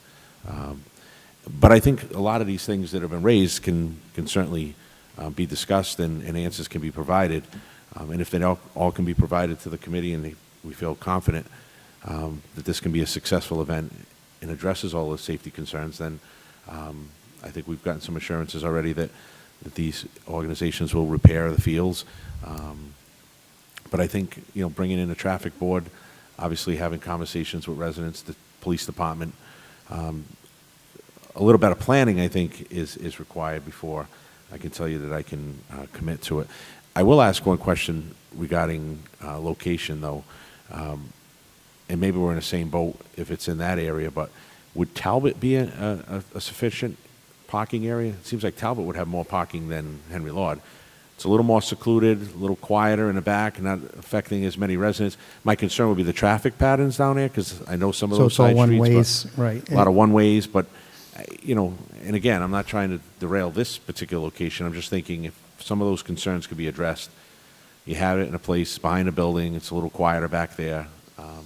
Maybe it's not the ideal place, but, if you could at least consider it. Sure. And again, I'm not trying to move this from the south end to the east end, because there's no motivation there. I'm simply trying to look for a safe place where we can be friendly to our neighbors, accomplish what you're setting out to do, have a fun event for the citizens in the city in the summertime, and address some of the other safety concerns we have regarding who's going to work this carnival, how do we get emergency vehicles in and out, et cetera, et cetera. But I'm going to vote to table it, because I think it's, rather than take a vote up or down, and it may go down, I'd rather give you an opportunity to have those conversations, come back to us, unless you tell me right now that there's some sort of, time commitment you have that would prevent you from coming back at a later meeting. I know my colleague proposed a special, but that may be in a short order, and you may not have an opportunity to get a lot of the questions that we've asked answered. So is there a set time that you have to notify this, this company if? Of Fiesta shows. I know they're eager to get things rolling, but if need be, he's willing to come down and answer any questions that you all may have. Unfortunately, again, he had some other commitments tonight, so he wasn't able to attend. I wish he was here to answer some of these questions. But definitely, we are willing to hold off a little bit to, you know, make it work and answer the questions that you know. And maybe a phone call to, you know, Sister City, New Bedford, and talk to whoever organizes that event. It's the find police out. association. So, Yeah. you know, talk with the police association president, whoever heads it up, and their organizational committee, and find out. I'm sure they've answered a lot of the questions that we have here, particularly about Corey and sorry checks and the safety of the workers working at these events. I'm sure they've addressed that, but if they haven't, maybe the organizer or the company can come and talk about what his policy is with respect to his employees. But I'm willing to support tabling it to give you an opportunity to, you know, get additional information for the committee, and hopefully we can. Sounds like you got a group of people here who want to be supportive, but we also have to look at the big picture and make sure that all those other items are checked off, and we've done our diligence, and that ultimately this will be a safe, successful event, not just for No, I recreation, totally- but for the entire city and its neighbors. So No, with totally that, get it, and we wouldn't want to jeopardize anyone in the city as well. We want the event to be successful and fun for the kids in the community. and thank you. No, thank you. I yield, Mr. Chairman. Thank you. Mr. Corey? Thank you, Mr. Chair. My favorite songwriter, John Lennon, always suggested that there are no problems but only solutions. And so I'm encouraged by the fact that everybody thinks it's a great idea, and I respect the level of questions. So as a point of inquiry, Mr. Chairman, would we be able to use maybe some of the outlying areas near Henry Lord with maybe one of our shuttle buses to help with the parking situation? Yeah, I think that trolleys, things like that would be helpful and could be accessed. If maybe those ideas might be able to be discussed at the upcoming subcommittee level. problem at all. Maybe that's a way to look at it, Mr. Pacheco. Maybe if we could utilize a shuttle bus through the city and have people park in the outlying areas and be shuttled in, maybe there's a solution there. I don't know. All I do know is that CD Rec deserves the consideration of moving this idea forward, because they're an unbelievable agency and we partner very closely with them, and I want to honor that partnership with seeing if we can make this a viable solution. With that, I yield. Thank you. Further questions from the committee? Is there a motion at this time? So, motion to table. I will second his motion. I got one more question. Can we get something in writing if the guy's not going to come to our special meeting when we have it, so that we can figure out that they are going to say, we're going to get a Corey check. We'll replace all damage to any fields. We'll take care of all litter. Just in writing so we know we're dealing with Grace. I'm gonna support you if we can get the right stuff into. Yeah, well, I'll get you whatever you need from them. You just tell me what it is, and I'll be sure to get it from the company. Mr. Corey? I wish I could take care of the Corey checks for you. Thank you. With that, I yield. That would be real efficient. Thank you. Okay, there was a motion to table made by Mr. Aguirre and seconded by Mr. Coogan. All in favor? Aye. Roll call, Mr. Chair. Roll call. Mr. Agia? Yes. Mr. Coogan? Yes. Mr. Costa? Yes. Mr. Hetzel? Yes. Mr. Corey? Yes. Mr. Martin? Mayor Guerrero? Yes. Thank you, Grace. Thank you. Have a great evening. Thank you, you too, Thanks. Grace. Item number 7, discussion of vote to approve expenditure of $1 million insurance appropriation to the school appropriation presented by Mr. Almeida. If there's not a question, we can just vote to approve the transfer. Approve as requested has been made as a motion. Is there a second? Second. Second. Questions, comments? Mr. Aguirre?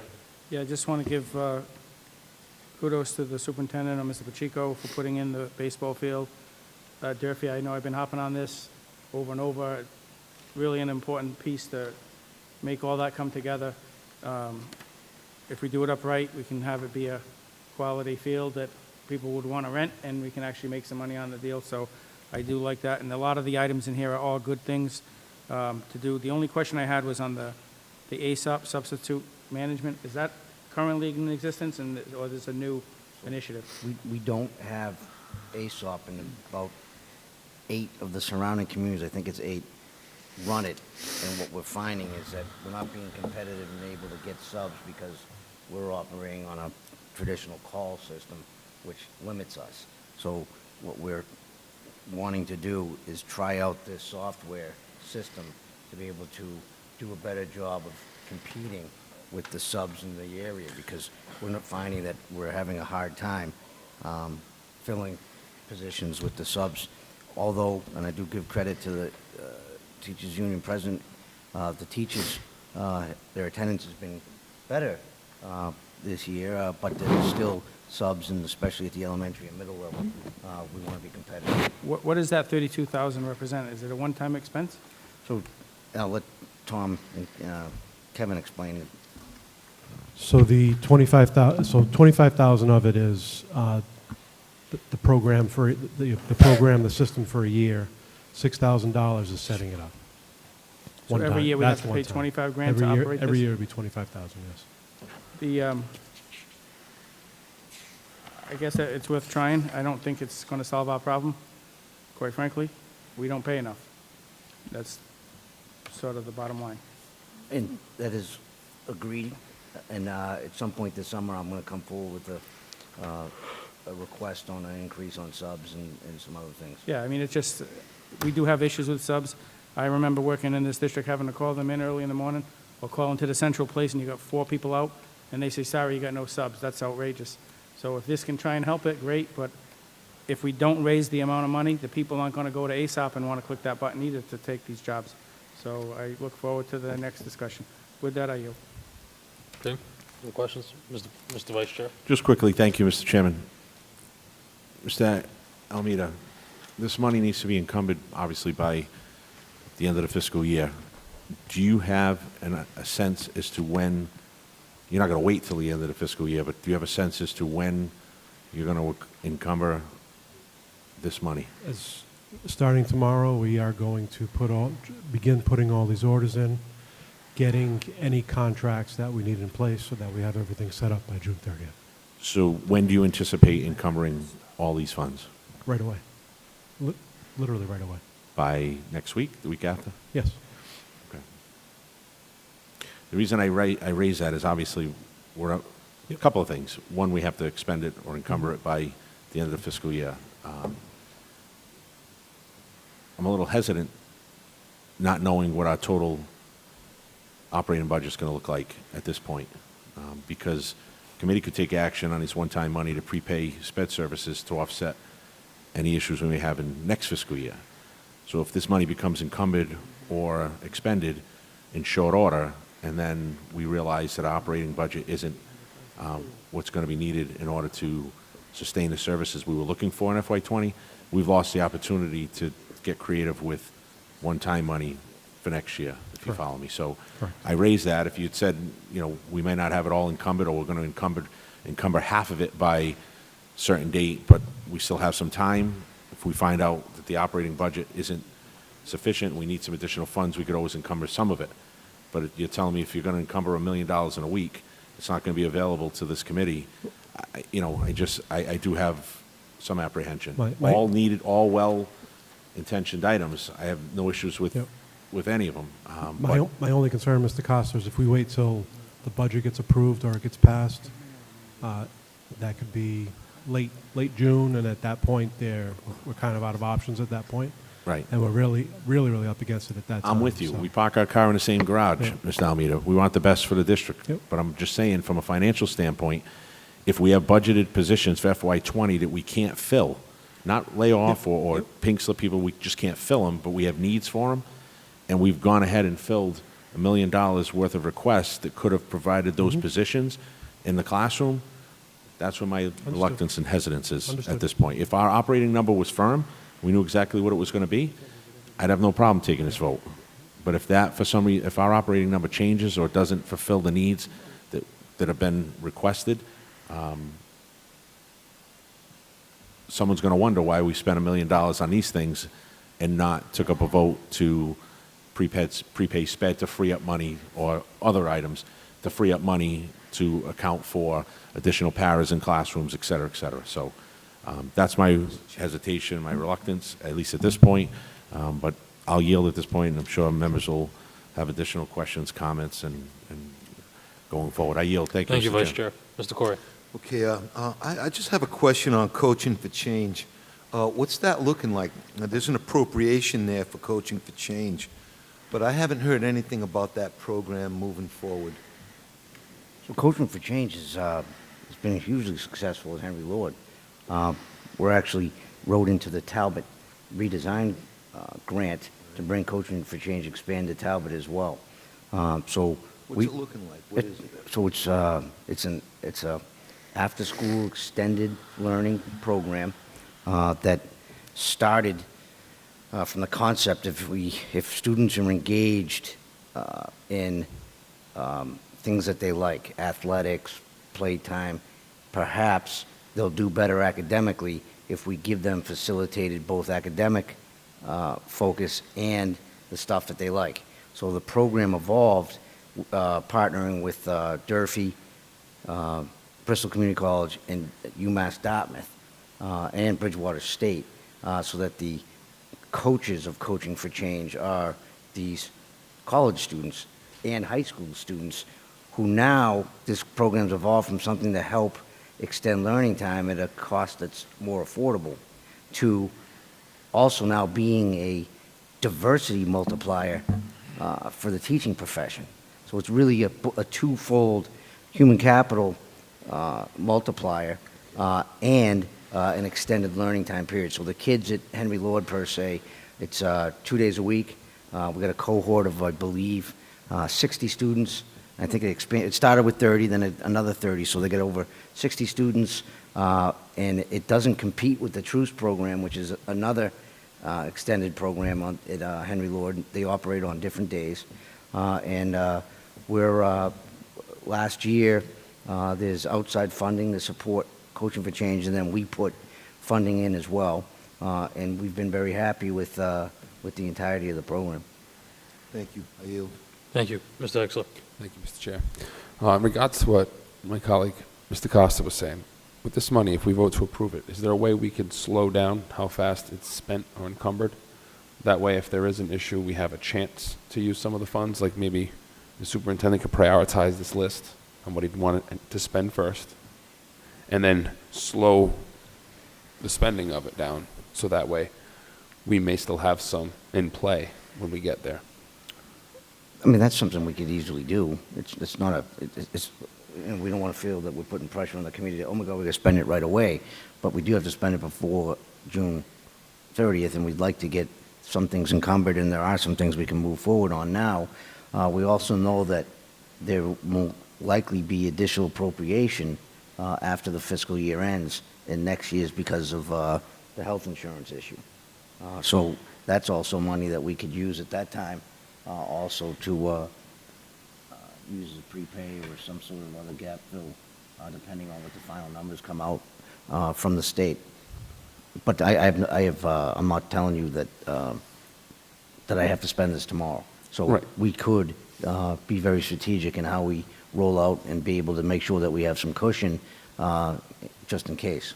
Right, and I know that creates a little bit more work for you, Mr. Almeida, Correct. but might be helpful to the district if you could do that. I will do whatever the committee, asks. My only concern is just timing. It's, Right. we're 45 days till the end of the year, so we've got to get this stuff ordered, or, if we're going to go in another direction, get that in order so that we can Right, meet which is meet why, the timeline. again, I mentioned prioritizing it. So things you absolutely want to see happen and you need to spend sooner than later, okay, but if you could slow down just a little bit, Yep. just in case, I'd appreciate it. Thank you. With that, I yield. Thank you. Mr. Aguirre.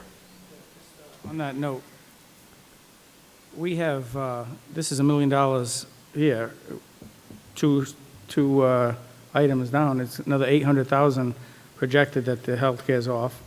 We still got the other 900 and some thousand that we had from the state, correct? Which 900,000. The 900,000 for McKinney-Vento? You're talking about one-time monies? You're talking about the Puerto Rico money, Mr. Aguirre? The second round of that? Yes. We haven't spent that, right? No. So you add the 700, add the 900,000, you add the cushion that we have in the current budget that there's nothing carried forward. I, for one, have no problem with confidence level of us getting it, this plus whatever the superintendent said he needed for services, and we would have enough. I have no problem with it, so I'm of the belief, let's approve it and spend it. I don't think you'd be putting this forward if you thought there was really any kind of worry. So I'm ready to spend it, and it's just a lot of good items on here, so I say let's just get it done. I yield. Thank you. Mr. Martins? Mr. Almeida, this money was initially for health insurance. Yes, sir. As part of net school spending. Yes, sir. The health insurance cost is not what was initially budgeted by $1 million. Correct. So therefore, this money is still required for net school spending. It is. This money must be expended for FY19, Yes. net school spending. Yes, sir. Cannot be carried over to FY20. The goods have to be ordered by June 30th. Hang on a minute. It has to be encumbered Correct. by June 30. June 30th. Yes.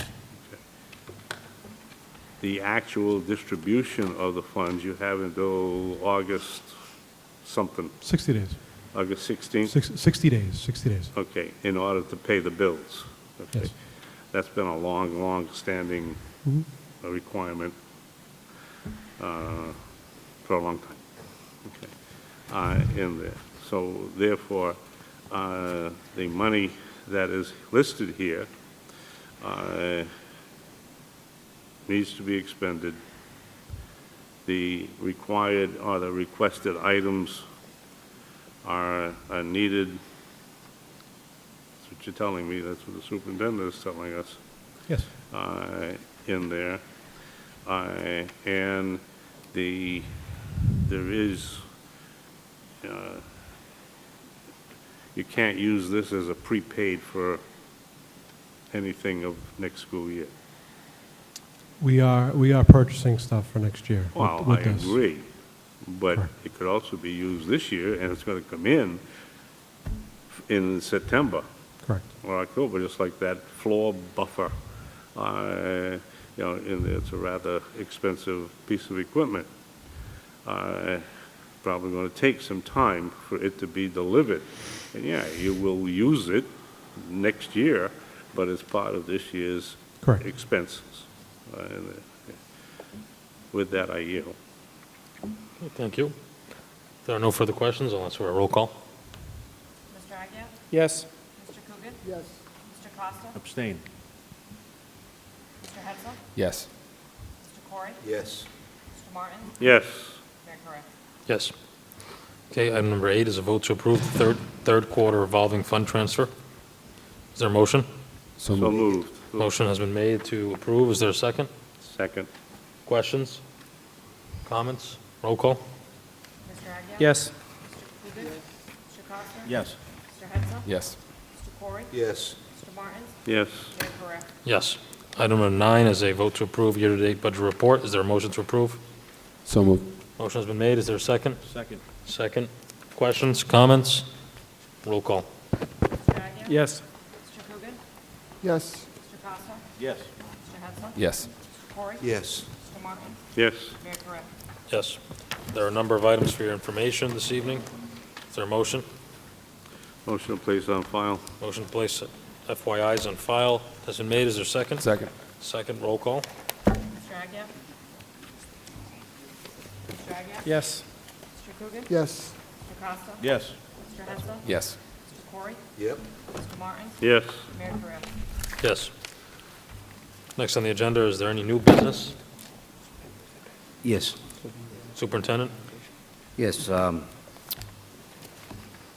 MGL Chapter 30A, Section 21A2, to conduct strategy sessions in preparation for negotiation with non-union personnel and/or to conduct contract negotiations with non-union union personnel, including Dr. Ann Duggan, Assistant Superintendent of Special Education, and Lisa Scorpio, Executive Assistant to the Superintendent, plus an item that we did not know about 48 hours in advance, which is a school-based field trip at the Cuss Middle School to the Baseball, Math, and Science Day at McCoy Stadium, Pawtucket, Rhode Island, on June 4th, which is prior to the next school committee meeting. So I'd like to see if we can, on a new business, take action on approving that. I have to make a motion to approve travel request.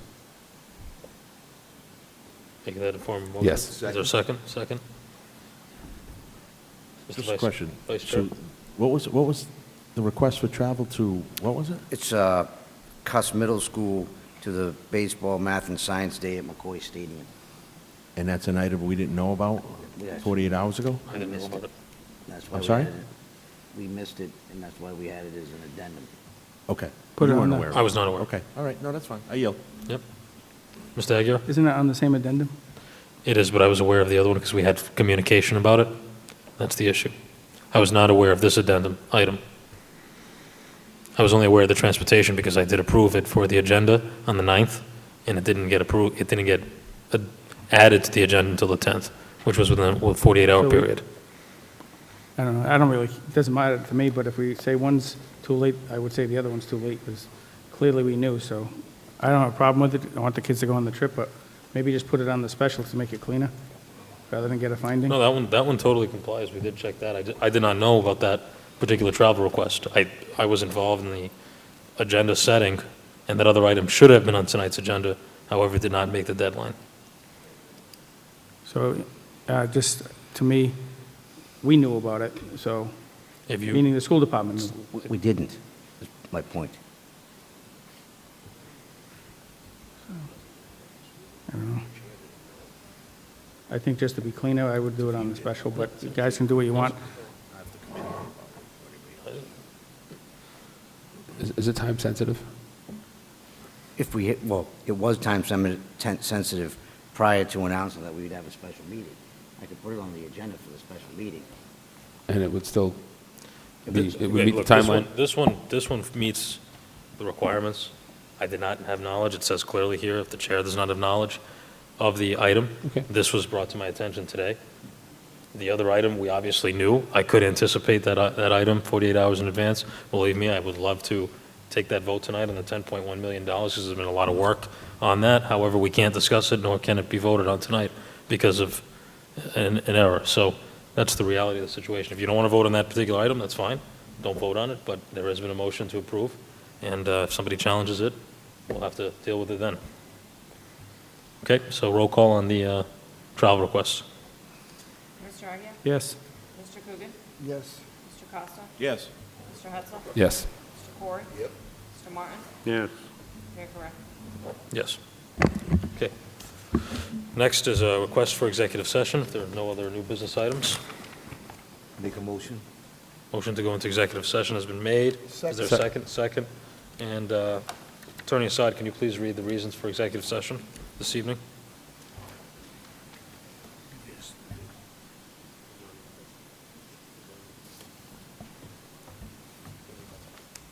Was it a part of that, just a point of information, if I may?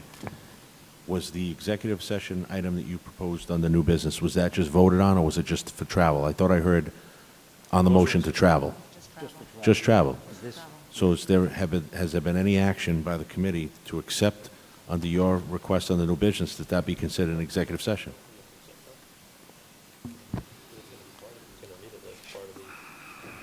Executive session. Okay. All right. I'll take the chairs, Okay.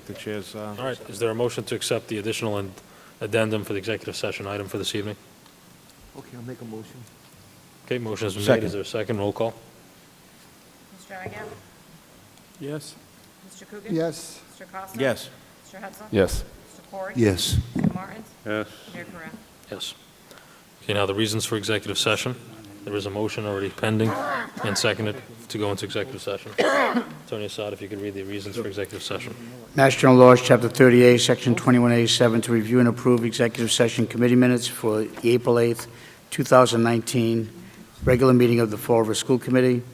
Mass General Laws, Chapter 38, Section 21A3, to discuss strategy with respect to collective bargaining relative to all civil service clerical employees of the Fall River School System represented by the Fall River Department of Civil Service Clerical Employees Association. As the chair has determined that an open session may have a detrimental impact on the bargaining position of the committee. Mass General Laws, Chapter 38, Section 21A3, to discuss strategy with respect to collective bargaining relative to all paraprofessional employees of the Fall River School System represented by the Fall River Federation of Paraprofessionals, as the chair has determined that an open session may have a detrimental impact on the bargaining position of the committee. Mass General Law, Chapter 38, Section 21A3, to discuss strategy with respect to collective bargaining relative to all government program employees, including without limitation paraprofessionals, parent workers, and clerks of the Fall River School System that are paid from federal, state grants and represented by the Fall River Public Schools government programs, as the chair has determined that an open session may have a detrimental impact on the bargaining position of the committee. Also, Mass General Laws, Chapter 38, Section 21A3, to discuss strategy with respect to collective bargaining relative to all cafeteria employees of the Fall River School System represented by the American Federation of State, County, and Municipal Employees, Council 93, Local 1118, as the chair has determined that an open session may have a detrimental impact on the bargaining position of the committee.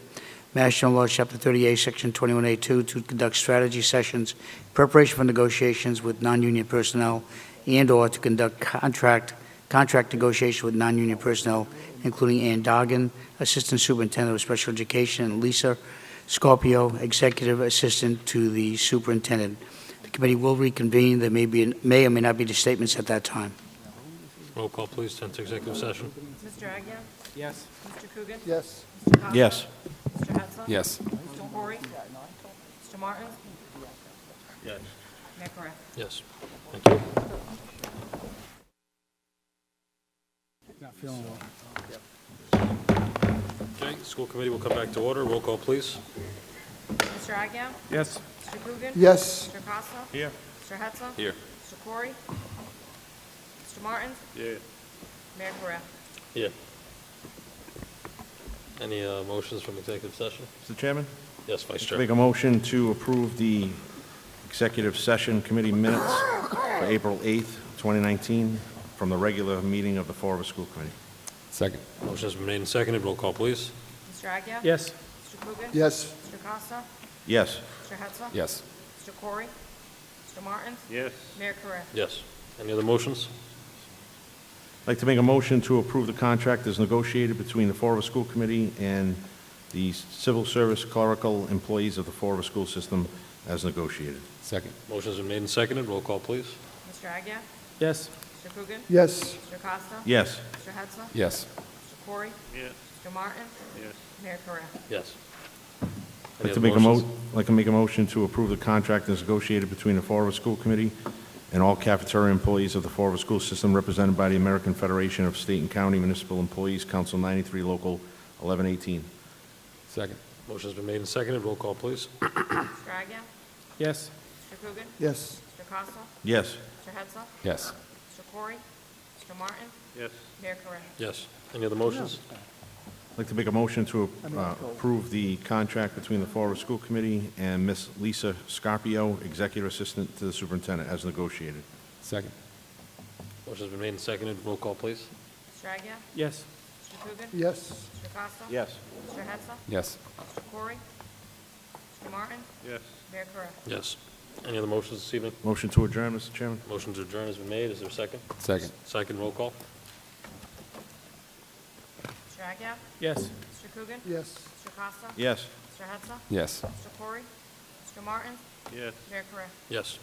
Meeting is adjourned. Thank you. Have a good night.